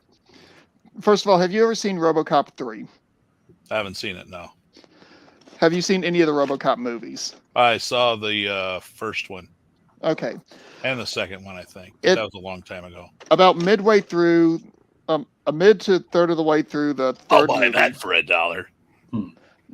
there's a scene where in a resistance type base, they're trying to rebuild Murphy after he got shot in the chest with a 40 millimeter grenade launcher. And this guy who was a street mechanic is being asked to put him back together. And he says, "I can do the body work, but I've never worked on a damn RoboCop before. Can you say that line?" I can do the body work, but I've never worked on a damn RoboCop before. You'd I have can to do see it the in another voice if you want. yeah. No, you'd have to see the clip to actually Yeah, get I've never the seen it. context. Jay, so here's another fun fact about me. I actually have designed cars before. Real quick. So this is Shinobi Wan's. Well, he does the same kind of thing you do, Mando. So Nice. here's his collection of stuff. Yeah, he's that looks see that? that looks Do like Dark you Angels. see that? Are you all as insulted as I am? This is what they send against us? This rebel? We hold the mightiest wall on the face of this planet. The fury of its cannons send any skyborn foes to the ground in flames. We stand united in the thousands, our weapons without number, our conviction to the cause without question, and our hearts beat courage into our blood. And this is how they attack us? My brothers, a legion of disgusting knob goblins and feminist warthogs oozes its way across the plains. Forgive me for the moment when they smash against our glorious walls. Forgive me that I must order you to waste ammunition upon their worthless bodies. I have heard a great many souls speak the Lord's name in whispers since I came to this holy site. I ask you now, do you know him? Do you know him?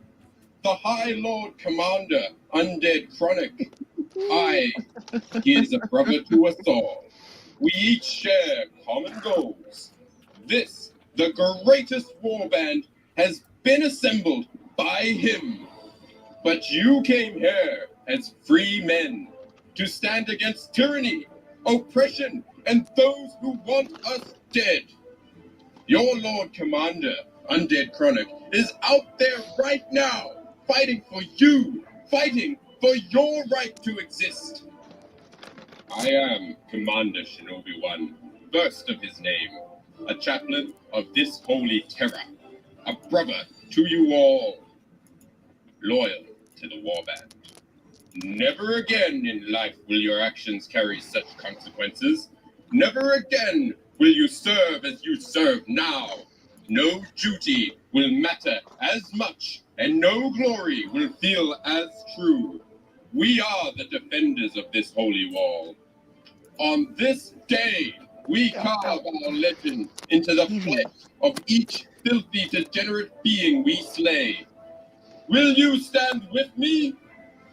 Brothers of the warband, our blood is the blood of heroes and warriors. These unholy scumbuckets dare to defile our holy wall, to tread upon the earth of our great world. We will throw their bloated bodies from this wall when the battle is won. This is our city. This is our world.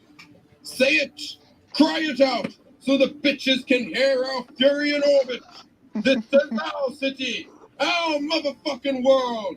Run, dogs, run, pigs. Come to us so that we can send you to hell. For the warband, for our brothers, for the wall. Well, the miniatures definitely are well painted Dark Angels from what it looks like. So explain to me. So would you guys like get together? Something like, well, okay, if video conference, how does this work? It's going to be difficult with an ocean between them. Well, yeah, that's what I'm saying. Like, how does this work? If we were actually in the same country for the first part, and we were wanting to do a match, depending on how far apart we are, we would have to coordinate it well before traveling to either one's location.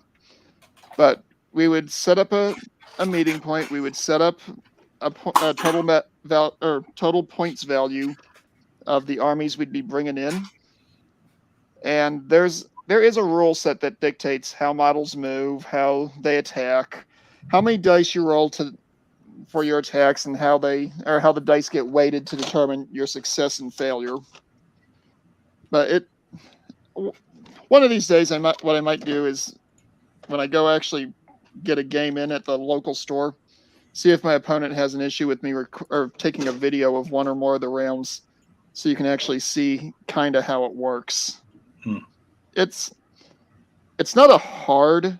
Okay, let me rephrase. It's one of those games that once you get the hang of it, it's easy to play, but it's really hard to get good at it. It's kind of like chess in that regard. You can learn the basics, and every model has its own things that it can do. But the thing is, getting where you're really, really good at it. There's a game I played and still play when I find people that actually know how it works, called BattleTech. Mm-hmm. Back in the early 2000s, I was nationally ranked. Nice.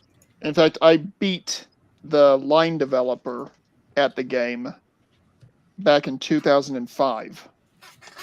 So you beat the guy who Came up with the whole thing? Yeah. Oh wow, that's impressive. In fact, when I did that, he had a selection of prototype metal minis that were only going to go out to certain people. And he was like, you know what? I'm going to take the butt chewing from one of these guys. You pick any one of these mechs you want. It is yours. You earned it.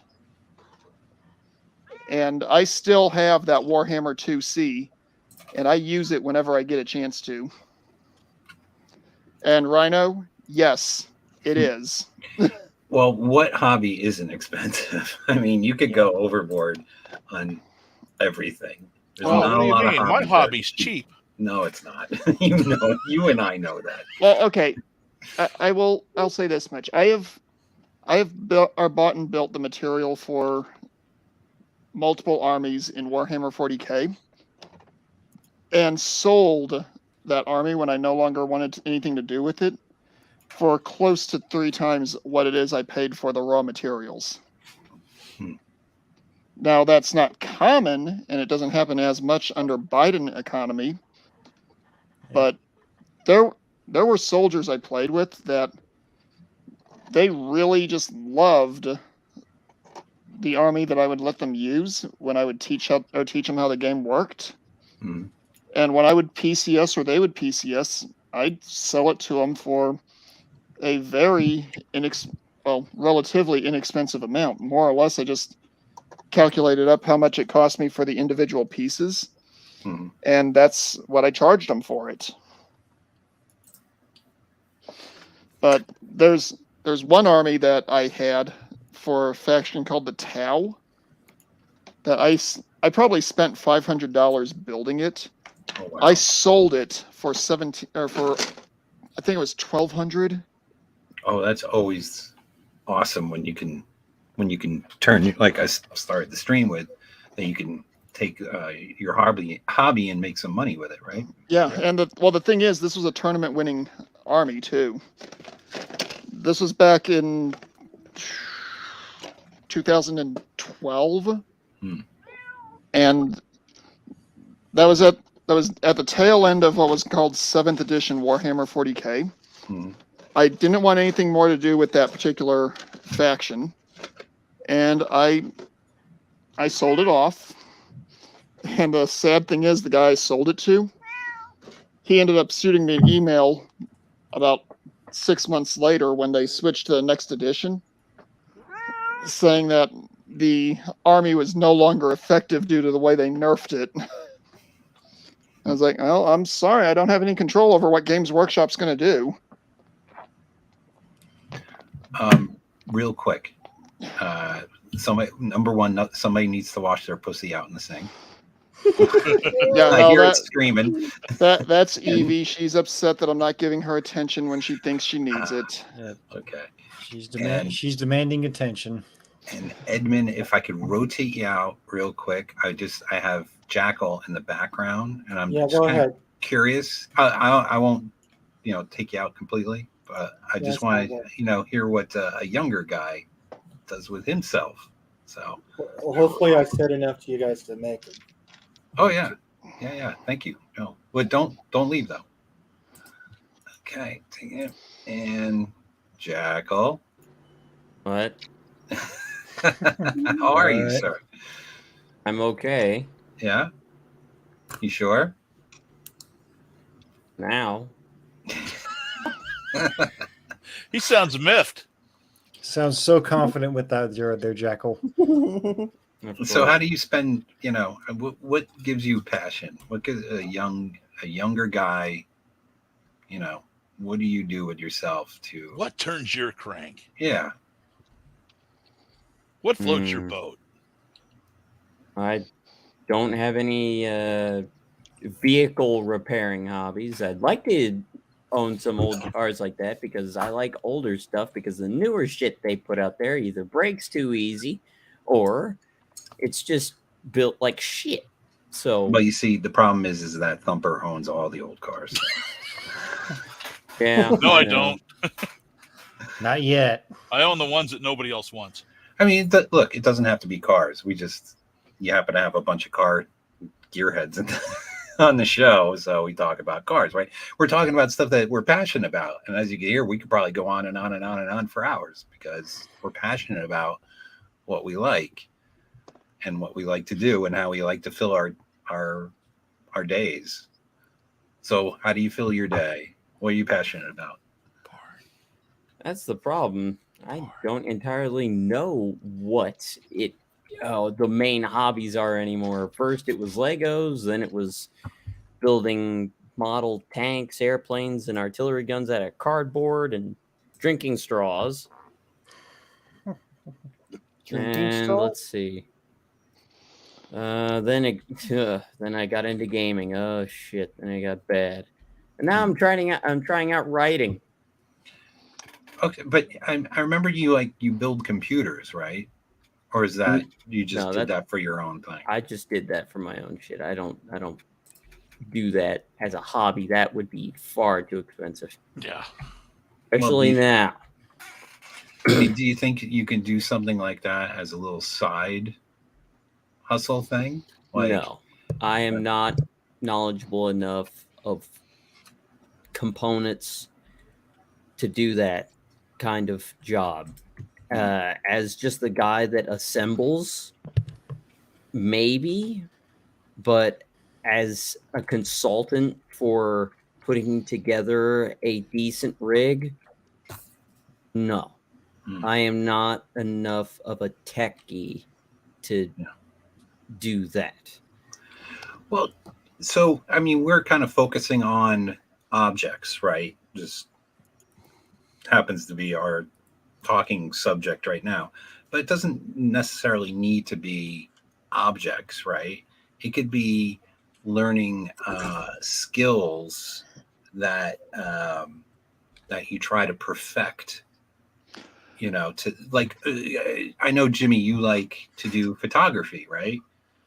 I have an eye for it. I don't have the equipment for it, but there's been times where, like, I would say if I was a photographer, my niche would be skyscapes. Nebraska because sunsets are awesome. they are. I actually one of my let me actually. Could I offer a thought real quick? Sure. Just of course. Blonde or brunette? No, this is just based on my interactions with you post streams in the after parties, Jackal. You seem to be something of a, and this is not meant as a derogatory, but it may be taken as that. You seem to be something of a war nerd. Yep.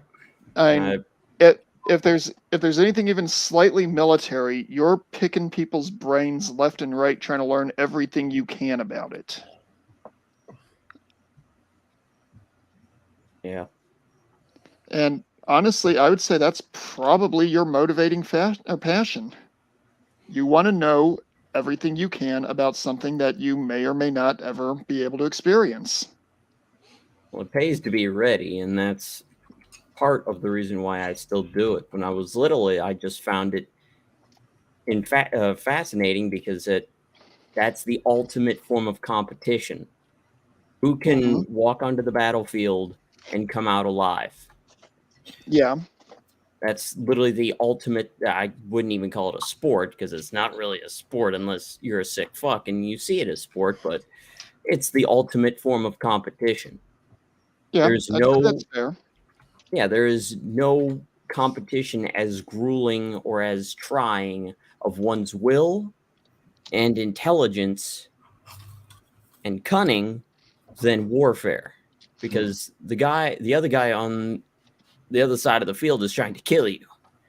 Yeah. And you're trying to kill him, so it's not a competition of who can throw the ball the farthest or who can run the fastest. No, it's who can outmaneuver, outshoot, or just out-soldier the other guy. Yeah, it's not about how far you can throw the ball. It's can you put the ball on target. And ball, we're putting in quotations if we're talking on the war frame kind of sense. Yeah. But There's also Jackal, luck involved. that's just my observation of you, having interacted with you a few times on after parties. But you can take that, right? Your knowledge and your desire for knowledge, and you could roll that into like working at a museum or some kind of historic site. I love going to museums. I fucking love it could be a museum of fucking yarn. I want to learn about it, right? And there's always guys working at these museums or recreations. Like there's a lot of like Civil War recreation groups and all this. And I love talking to those guys because they're so passionate about whatever that subject or subjects they know, and they want to talk about it. They want you to learn about it. And I love learning about that shit. Well, that's the thing about war for me. I'm interested in the human psyche side of it. What happens to the soldiers after that's all said and done? What is the information they learn that the public can't know? That's the stuff that intrigues me about it. Yep. Is there any place like that by you, Jackal? Like somewhere you could be like, Not to my knowledge. Yeah. Not that I would do it anyways. I do not wish to work in that line. Well, you can volunteer. You don't need to necessarily work. You could just do like, volunteer work. Well, here's another thing you could consider, Jackal. It's kind of a niche sport, but you could always look into either working at or running a paintball type range or an airsoft type range. Ooh. Airsoft and paintball, that's pretty good stuff. That's about as close to war as you're going to get here stateside, unless you decide to move to downtown Chicago or LA. So real quick, if I can interrupt. So my brother's really good at fucking. He's a good shot with the paintball, and we went to like an amusement park, and they had a guy who was like dressed up in the thing, and he was behind the like you had to basically shoot at the guy. And my brother was nailing him in the nuts, just laying into it, like. So you could be that guy, Jackal. You can be the guy running around at the amusement park inside the paintball shooting gallery. Yep. It's just a thought. And Billy, like you mentioned, I do kind of have a knack for photography and whatnot. Let me bring up some photos that I have taken.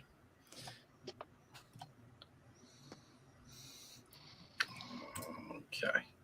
So this one right here, this is my absolute favorite picture I have ever taken. There has been zero editing done with this, and this was taken with my phone while I was leaving work. So we have the Scottsbluff National Monument in the background there. Disregard the trailers on the side and whatnot. But it's just I don't know what it is. There's just something about the sky. You got good color, and it's the sky looks huge. That's a Nebraska sunset. Yep. And my friend, I'm gonna have to get with her one of these days. I what I would like to do with this photo right here is have it, edit out, the trailers and whatnot, but edit in the shape of Nebraska with it, and then have that printed on glass. Oh, that'd be with awesome. with the monument in the background and the as much of the sunset that you can get. Yeah, that wouldn't be too difficult to do. Yep. Yeah, that'd just be some airbrushing. Yep. Well, And the shape of Nebraska, the panhandle comes up far enough that it'll just cut the trailers out when you crop it. Yep. You That's can exactly get what I was Scott's Bluff thinking. in there and everything. Yep. And then here's another picture of the formation. The monument is just off to the right outside of it, and then there's another couple bluffs on the background. And I just figured, you know what? The fucking sky's on fire right there. I mean, granted, this is a winter shot. You can tell because the snow on the ground and whatnot. But I also have so much snow. Yep, this one of Chimney Rock. And yes, Chimney Rock is illuminated every single night. So if you're ever driving through, I think is it Bayard? Yeah, if you're ever driving through rural Nebraska, take a drive through Bayard. Go check out Chimney Rock.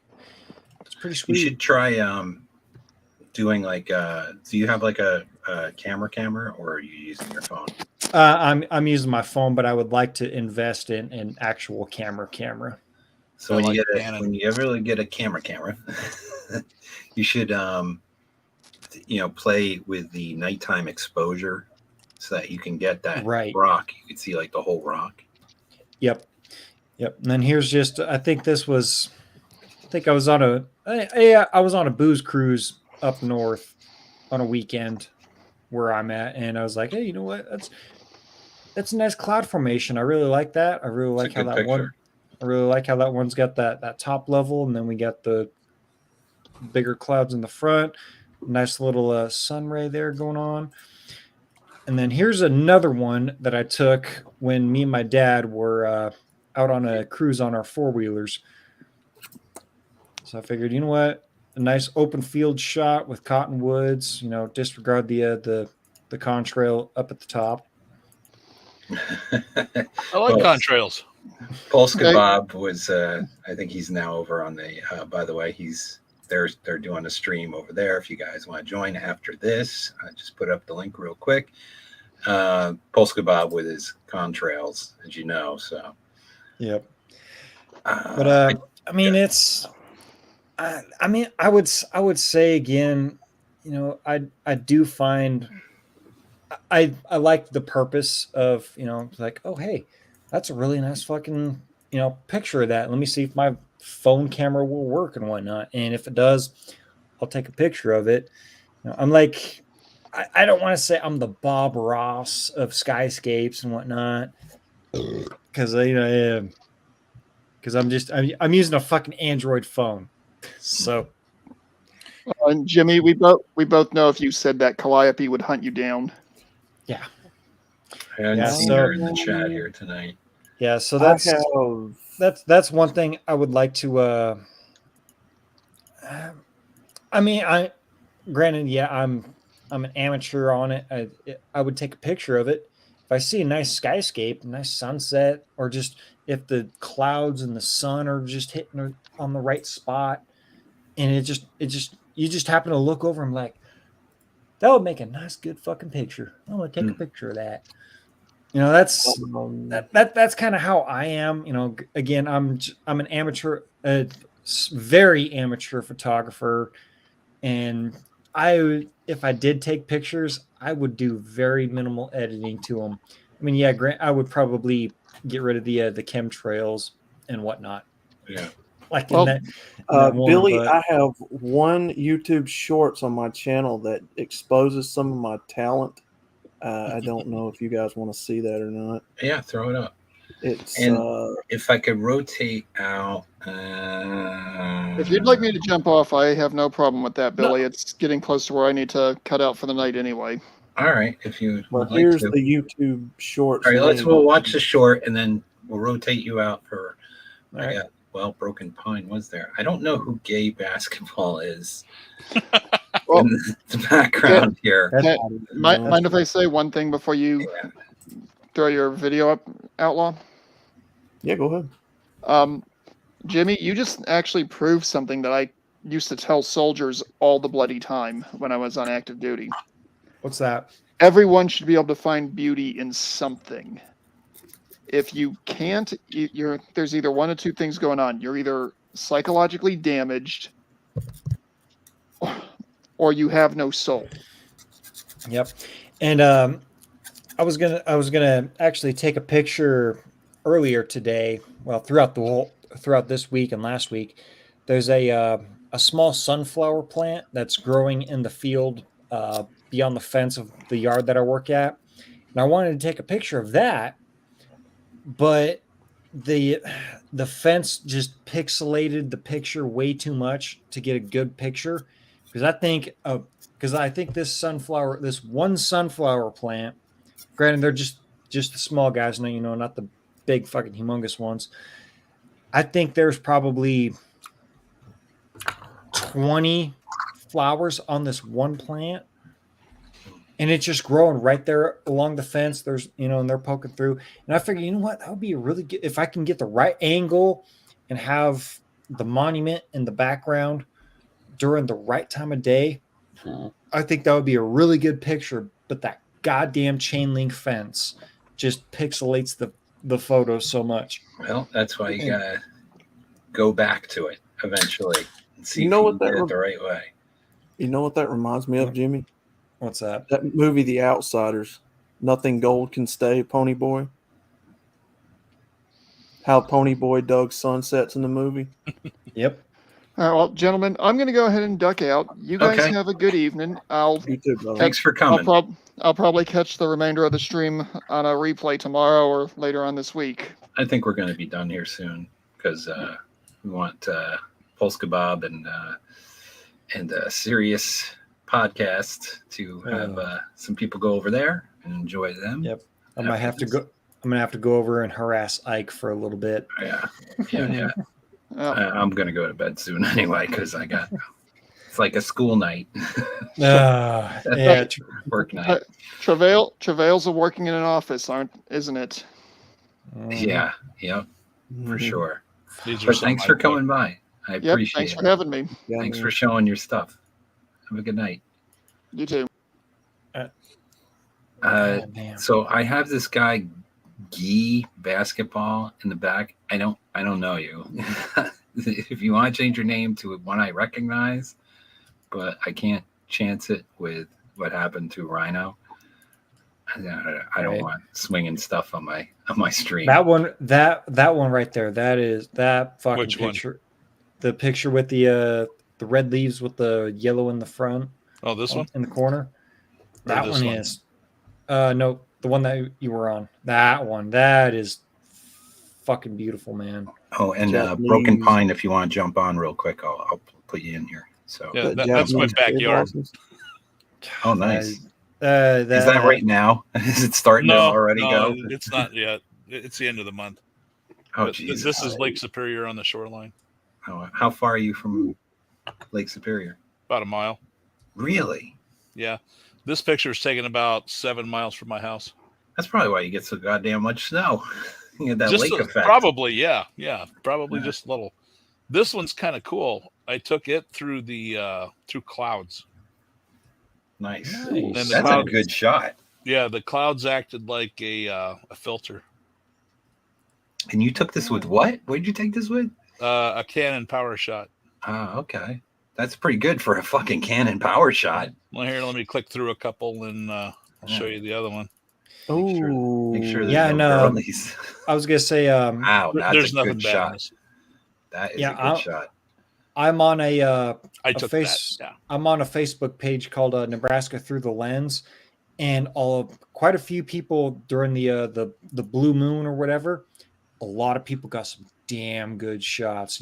They have the full fucking moon, and then there's just Saturn, full as shit. You can see the planet, you can see the rings right beside Wow. it. I'm like, why don't I have the money for these kind of fucking photos, man? Do you get this one? Yeah, but Yeah, is that None shall pass. None Shall Pass? Yeah. You shall Where not was pass. this? Is this like a picture or what? Yeah, what- that's somebody made That's Oh, okay. that's Gandalf and the Black Knight from Monty Yeah. Python. But Oh, this is nice. a Nebraska sunrise. So his That's is pointing west. This awesome. is pointing east. Yep. So whenever the Awesome. sun comes up, it's friggin' amazing in Nebraska. I've been all over the world, and the best sunrises and sunsets are Nebraska. The desert in Kuwait, that's close. This is my backyard. Oh, That's my driveway. that's a little heaven different right now. there. That's heaven. Yep. Oh, This is what the ponds and lakes look like. God. nice. That is Yeah. clear. Yeah. Jeez. Yes, that's Those awesome. are I'm guessing those are Ooh. glacier fed, not spring fed. Well, they're just like little ponds next to, or it's all ponds up here. Fishing When spot. it's not the big Okay. lake. Okay, they're oh okay. I just Gotcha. seen a fishing And hole. rocks. And this is my flamingo out of my rock pile in the ditch. Gotta have a random flamingo everywhere. I need to get Betcha. out there to Michigan. I haven't been out there in several years. Come on out, man. Oh, Well, Michigan. If I ever went there, I'd want to go to Spring, maybe. Detroit and film some stuff. No, I've been to I don't want to Detroit. go to Detroit. Ben. Well, I'm an urban explorer, so Ah. the abandoned factories out there. The Yeah, but- Packard plant is really cool, I hear. So Yes. the problem with Detroit though, you gotta watch out. You don't run into some fucking either dead people or homeless people.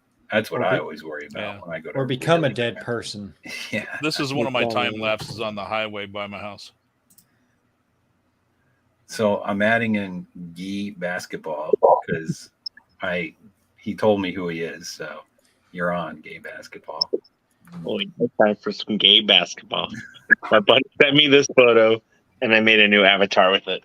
And how's it going, everybody? Jimmy? Okay. It's okay. I recognize that voice. Yeah. I don't.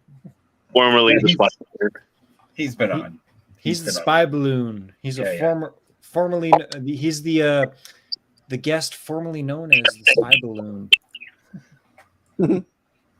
This is Deer Lake. It's a cool little spot. Oh, Nice. that's a fishing hole. Right there's what that is. Yeah. This So is where in April. Michigan is this? northern Michigan. Like Okay. Bellevue Like, area. that looks like a pretty Do you know Yeah, where? they just pop out of the snow. nice. Those are they're called crocus, by the way. In Yeah. case you're wondering. Do you know where like Maurice is, Saginaw, places Yeah. like that? That's like 8 hours away.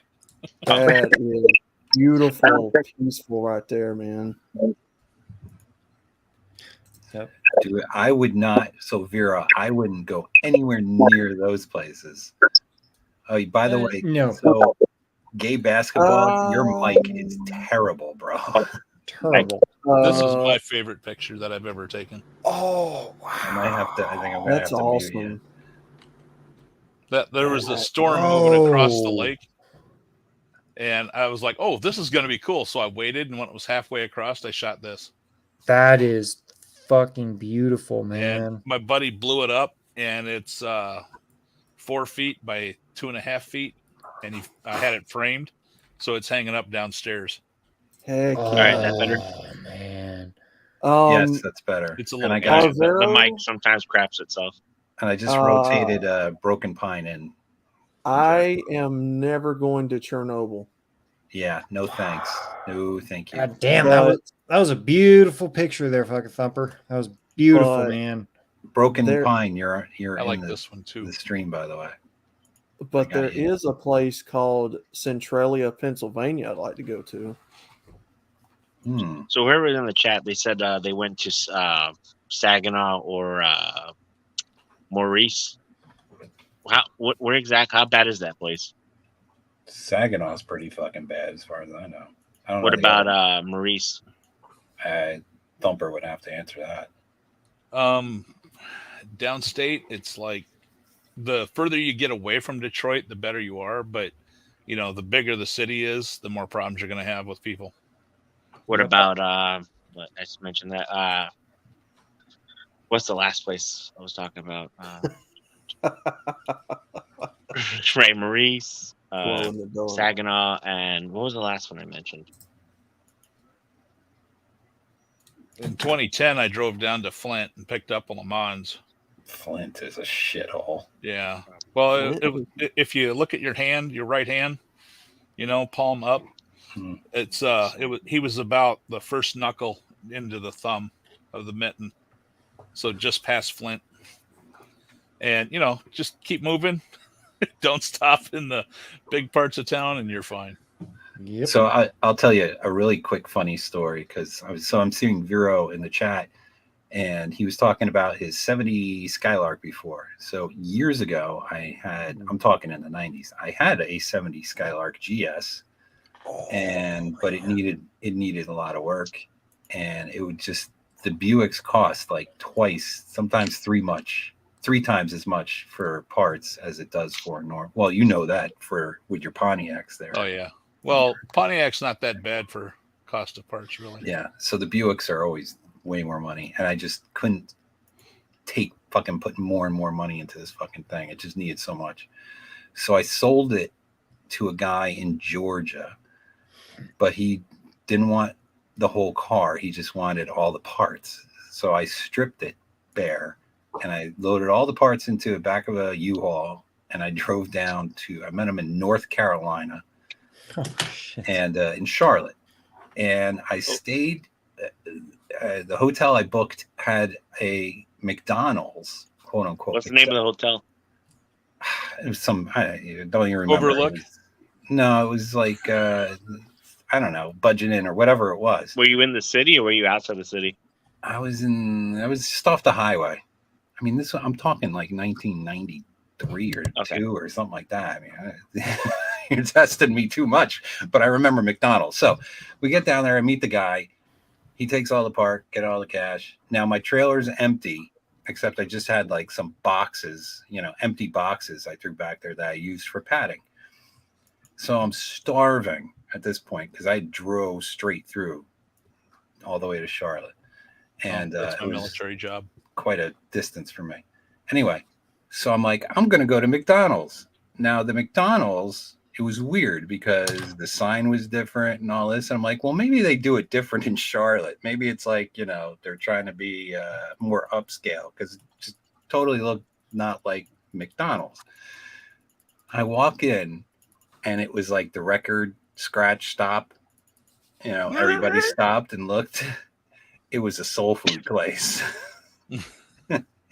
And I was the only white boy in the whole place. Let's just say that. And I'm like, well, fuck. I'm hungry. I guess I'm going to go in and I'm going to eat. And they were nice. They're all nice. But they're like, look at this motherfucker coming up in here. It was named after, I guess, a guy named McDonald, who was a soul food guy. But to get back real quick to the point, so I go to sleep. I wake up next day. I go to the trailer. Somebody cut the lock off it. And there was nothing back there except the empty boxes. And they took the fucking empty boxes. I guess they figured, well, we cut the lock. Might as well take something. And that's my story. Congratulations. You got 75 cents worth of boxes. Yeah. Yeah, crime was pretty bad back in the day. You want to hear something funny? Yeah. This is the other version of this spot that I have. I took 2 pictures from this spot. That is one fishing motherfucker. I can see two. I could see 2 eddies where I would throw a jig in. Yeah. Let the current take it and let the eddy bring it back in, and I guarantee I'd pull fish in. The other version has my ex-wife standing on these rocks out here, butt ass naked. Can we make the live go off and you can show us? Just for research purposes. I don't have that on this computer. Oh, hi, I'm back. What's up? I was off to the side, 59. sitting on my couch. Actually, I could just point the camera to the couch and sit on the couch. Sure. You got a casting couch? If you Broken want Pine to. never came through, and Jackal disappeared after I put Now, Broken Pine in. I rotated them too, so whatever. Where But Jimmy, thank you, you like- Jackal, for coming. I appreciate it. where Jimmy likes the sunrises and sunsets, I like that view over a city at night. like on a cliff and you're looking down at the lights in the city. He, I like he doesn't those have videos. any cities like that. I, This is Marquette, Michigan. It's time lapse late at night. It was like pitch dark except for the lights. yep. That's Yeah. close. See, I can't stand the city lights, man. You know, I'm one of those light pollution kind of guys. Let me drive 15, 20 minutes up north, south, east, or west, in whichever direction I choose, and I can park on a county road, put up my lawn chair, or even just lay on the hood of my truck and just crack open up a beer and just look up and count the stars. Oh, That's my driveway every year. Jimmy, next time you go out, dude, get me a photo of one of those little fucks. I want to get a photo of one of Prairie Dog. So real quick, Yee, I want a photo of one. Yee basketball. That's a funny meme, by the way. Meme. What are you passionate about, Mr. Yee basketball? My real passions. Yeah. You know, I like things that got four wheels and an engine. That's where my real passions come in. we're I all was asking about Michigan because I got a car that came from Maurice, and I was wondering how bad the area was. Well, I know the rust is going to be bad. Not as bad. No, as actually, the it's UP, not. though. The UP's really bad. Man, I love that. I mean, the rust is there, but I can still remove bolts, which is amazing. Yeah, my daughter took this picture in my backyard. That It's is right a- out the back of my house. That would be that's a nice photo. I really Yeah. like that. That is a nice. That tree That to is the left is very perfect for a fucking tree nice. stand. You could put in a Dude, radio antenna on top of that. I You can know? walk out on top of the container set off to the side of the other three and just set up a lawn chair and hold my rifle and have like a coffee or whatever, hot chocolate, and just wait for him to come out to the salt lick. Now, how cold does it get up there? Depends. You know, I've seen 10 below. No, But- see, I can't do that. See, I'm a man of the South, and Yeah. It's you not know, like I'm Nebraska, not trying to say I'm one of those, but my blood's a little thin, and when it's like 30 degrees, I'm bringing the portable heater. No, I could deal with the cold as long as I got like a jacket and stuff Yeah. to deal with. Oh, I just Oh, put her it's a- down on the 14th of July. I'm sorry. I had a guy with he brought a She looks dog. stoned. So Go ahead, Edmund, and then we're Yeah, going to I wrap had it up. So No, I had a guy bring a dog into the car the other day. Dog was fine, you know, all that. It was like a pet mix, you know. They're cool. they're like really adorable puppies and stuff. I think they're just nice dogs. It's just I think any dog or any animal's nice as long as you treat them right, you know. yeah. Yep. do you know what Billy, this you want to is? see that video I sent? Oh, did you? Would you send an email? No, private chat. Let me see. Oh Do you yeah, guys, that's right. do you guys know what's in this picture? Snow. Looks Snow, like a peninsula. snow, ice, and a lakefront. That's an extinct volcano. Really? Ooh, Really. nice. Well, I mean, yeah, it's freezing. Now this is a volcanic vent, and it's all black basalt rock. Oh, okay. You know, and during there's been big storms and the waves are crashing over it, and people have got washed off of this thing and taken out to sea. Never seen Wow. again. Really? Lake Superior is dangerous. Oh, so that's Yeah, I was the gonna lake- say, I the think whole November you have the gale winds, right? Because that's where Edmund went down. Yeah, the So Edmund was that the Fitzgerald whole went lake down. frozen? No, God, no. It hasn't frozen completely over in like a couple of centuries. Okay. Did you go to the memorial where that is?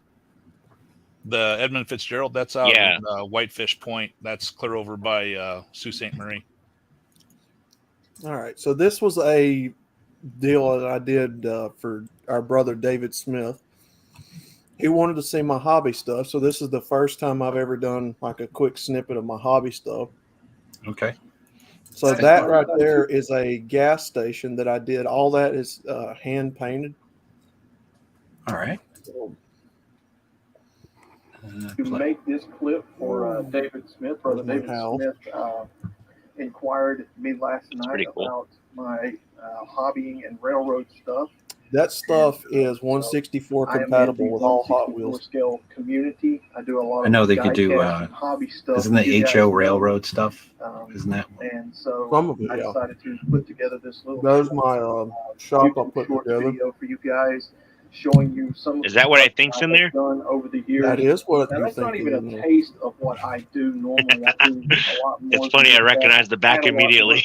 of, buildings and That- houses that I've done that have been That's an destroyed over 86 time. Firebird that I did. This was just a That's what little I was saying. I bit saw of the back of it. I was like, what ooh. I've done over the years put together. I've got all Mhm. kinds of vehicles and Yeah. boats and planes and all sorts of stuff that I may show in another video. So if you guys That enjoyed what was you see, leave a like, comment, and year subscribe, ago. and ask for more, and we'll be more than glad to do it. Okay, guys. You'll have to check my channel when I get I just gave you a like. good picture of my Thank you. Le Mans I'm working on. It's like a big Okay. Hot Wheels car. It looks pretty good, but Outlaw, When you can do you it- also 3D print? No, I can't. Damn. What the 'Cause I was fuck? gonna say I was gonna ask if you can build. I'll send you photos of it, but I got my little shop out back. If you can make me a model of that Yeah, with be like the happy little to. lift posts and everything. I can do that. I just noticed the photo, Mr. Yeah, Basketball. I just Yeah, my noticed friend it sent too. that to me. Apparently, that actually happened. Yeah, What was it? Just bros being bros? What's I don't that? know. Helping I don't know. shower each other off in the bathrooms, making sure that Wait, everything's what? washed. What? What? What's going What? on? I don't want to know. What? I Is that don't want to LeBron know. James? It certainly looks like it. I don't I know. My believe friend that's- sent that to me, and I believe that's LeBron James and Kyrie Irving. But I gay have no basketball. idea who they are. But that was my cousin's 86 Firebird SC that he used to have years ago Hmm. that I replicated. that's sick. And Nice. I had to hand build the rear spoiler on it. I had to Wait, switch you out could build the- model cars? Dude, build me a model of mine. The only problem is there is nothing I know how to replicate for that nose on them cars. Hmm. That's the only difficult part about that particular model year. Mhm. The molding on the side and the back is nothing. I can do that all day, but the front Banshee Three- nose, very difficult. 3D printer, my dude. That's why I said Because Well- I could take the 84 Hot Wheels car and do it with that. And yeah. They're all the same. yeah. Well, Just smooth out the T-tops. I think I'm going to wrap it up, guys, because we're at almost 2.5 Alrighty, hours, and Alright. we're Get it, going get it, to man. go into the back for a little bit, and we're going to torture Jimmy and Outlaw because we got the guy, the master here, Oh no. Thumper, who is the master, has the access to that site that we are on. Please That's- no. Yeah, I don't. I'm don't ready for have the it on I'm this ready for the computer. beagle ears. The beagle ears. I cannot look at Snoopy the same way. I know it's Ever ruined again. for you. Dude, I can't even look at my dog the same. I got a damn beagle. I was thinking of making an intro maybe or something for your show with that kid song. Do your ears hang low? Do they? No, it's here. I'll send you a video of Cody running across the lawn. And you see his ears flapping in the wind. Yes. Good times. Good times. That was do we- terrible, Billy. That was very, very terrible. It was. I don't know why I did not leave. Well, because you were strangely fascinated. I could not look away. No, you can't. It's like a train I was wreck. like, And don't forget, I almost forgot the woman with the 4th point of entry, the belly button. So this is what we're going to be doing after. Wait, Oh, shit, and look big who old showed fat up. person. Red Pill Rhino's in the background. He's waiting for the after party where we're going to torture Jimmy. well, of course he is, because he wouldn't be here. He wouldn't jump in the chat. No, he's got to be here for my torture. Yes, he does. So He's a bastard and an asshole, but I love you, bro. we'll He's do a a quick basticle. we'll do a quick roundabout final thoughts, a la Rhino style, and maybe I'll throw him in real quick. He could do a final thought. So go ahead, Jimmy. Alrighty, gentlemen, finding your purpose to bring back things to this stream and whatnot. Do what makes you happy. Do it well. Make sure you succeed at that. Unless if that's so- polishing your carrot 3 times a day. I feel attacked. Anyways, do what you are passionate about. Do it well. If you can make a few bucks off of it, even fucking better. If you can turn that passion into a career, my hat's off to you. I know where that's more than likely not going to happen, but do not fear. There are men in communities like this community that will have your back, and we will support your hobbies and your passions and your purpose. And with that, Jimmy Bones is out. I need a beer and a smoke. That was a damn good speech, Jimmy. Hell yeah, That was man. a damn good ending. Thank you, Hell man. yeah. Go ahead, Outlaw. I'm going to rotate you out and put Rhino in while you're getting your beer. Go All ahead. right, guys. So just understand that you can find success in life no matter what. It's subjective, means different things to different people. You can be successful with or without a family. There's plenty of single bachelors in this world that have been successful. You can be successful with a family as well. It's whatever. You have to answer that question for yourself. And I wish you all the best of luck in your life journeys trying to answer that question for yourself, whatever you decide to do. But if you are somebody single and you want to know how to make a go of it, there's plenty of MGTOW men here that are making a go of it in their own way. So there is inspiration everywhere, which is a matter of fact. I'm still doing a series on MGTOW inspiration, so may have to do another one. It's a damn fine outro. Everybody's beating the next guy. How am I going to top this? Go ahead, Edmund. Well, I know I probably didn't say too much about like what you're passionate about and stuff like that earlier in the stream. Just trying to find things that work, I guess, for you. I don't really have anything too inspirational. Like don't necessarily listen to I guess a little bit opposite. Don't listen to your heart and do whatever your heart desires. Your heart will lie to you. Find something that works that you can tolerate and enjoy it till you can get to what you want to enjoy later on. Because it can be, you still have to eat at the end of the day. But work towards something that you want to do later on. Anyway. Now, I know it's not as great as whatever. I wasn't really. You did just fine. Yeah, that's about. Just keep going. You make chainmail, man. That's awesome. That is awesome. Well, I do other things, but I'll save it for the after party. Go ahead, Gee Basketball. Gee Basketball. Gee. Oh, let's see. Where should I put? Just a PSA for everybody. If you're going through a tough time, if you have depression or thoughts of suicide or even addictions, there's help. Go get help, please. You're not alone in this world. There's plenty of resources and people willing to help you. And each and every day we lose, over 100 men a day to self-deletion, and that's not the way. There's plenty of help out there, and we in the Red Pill community understand that. If you ever need help, just reach out to one of us, and we'll point you in the right direction. Cool. Another good. How am I gonna top these outros? Go ahead, Thumper, Mother Toad. Coming from a guy that has a lot of cars, A lot of cars. A lot of cars. He's got all the cars. All the Got cars. all the cars. It's not about the thing. It's not about the car. It's not about the house. It's not about the toys. It's about what you do with them.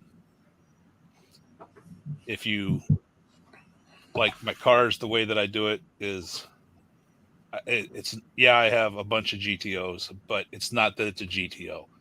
It's that I had a vision and I applied my vision, turned it into reality, into something tangible. Something that, is functional, that you can touch, that you can use. And that's where I get my enjoyment. You start up the engine the first time after you just rebuilt it and it runs and you're like, oh God, yes. It's not the thing. It's what you do with it and what you get from the doing. Nice. And maybe we'll finish up with the Rhino there. Hello. Yeah, it was hello a and good goodbye.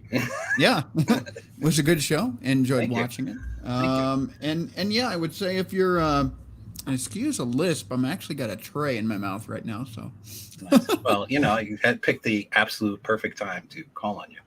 right. But yeah, just with your hobbies, just do something you enjoy. Don't let it become all consuming. And take pride in it, man. And I'm telling you that pride will build confidence, and that's something that you can look back on and go, hey, no matter what it is I did, I put my blood, sweat, and tears into it, and it was worth it. So That's what queers. You That's know, what I yeah. heard. It's your You did say knowledge, queers. your vision, and your abilities and your skills all wrapped up into a thing. hell yeah. Excellent. That's cool. All right, I'm going to put you guys in the background. I'm going to wrap. I don't know how am I going to top these speeches. They were excellent. All right, guys. I hope you enjoyed the show. I hope gave you a little inspiration that number one, you're not alone in this world. And like Guy Basketball said, don't feel like you are. If you feel depressed or whatnot, we're going into the fall, which is kind of a depressing time. It can be. Don't be afraid to reach out and find a passion and just work on it and keep yourself occupied and give yourself a purpose in life. And that's I don't think my ending speech was as good as some of the others, or final thoughts, whatever it's called, but I'm going to leave it at that. And what would I leave you guys with? What video? Am I going to leave you with the boom or the inspirational Billy Show song? I guess I'll leave you with the Billy Show song because it's just such a nice song, and I wrote it, so fuck it. I'm going to go with that. So guys, enjoy the rest of your week. And I'll catch you in 2 weeks. Have a great night, and I'll see you again real soon. All right, guys. Take care.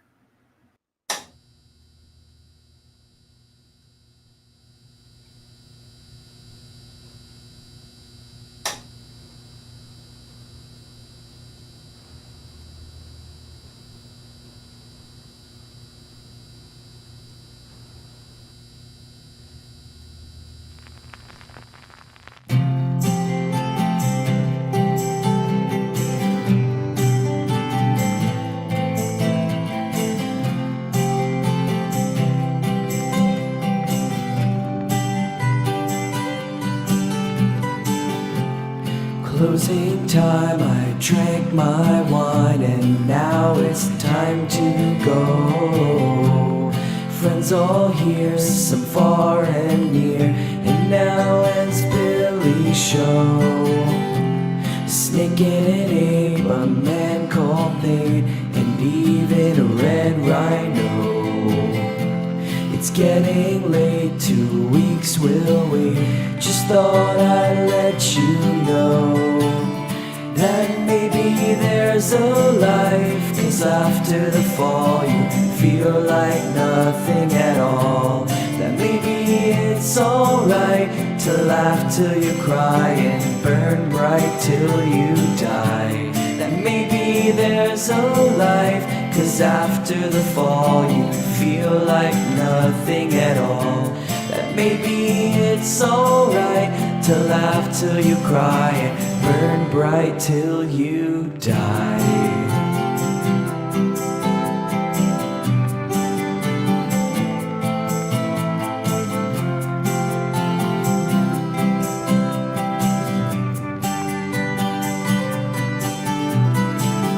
Don't worry, friend, it's not the end. We'll see you once again. Just ride that train, we'll see you around the bend. 'Cause life is long, just hear this song. In a world of wrong, you must be strong. You must be strong. So here we go, like a river flows across my mind. So here we go, goodbye, I'll see you the next time. So here we go, take care, thanks for listening to the show. So here we go, thanks for listening to Billy's show.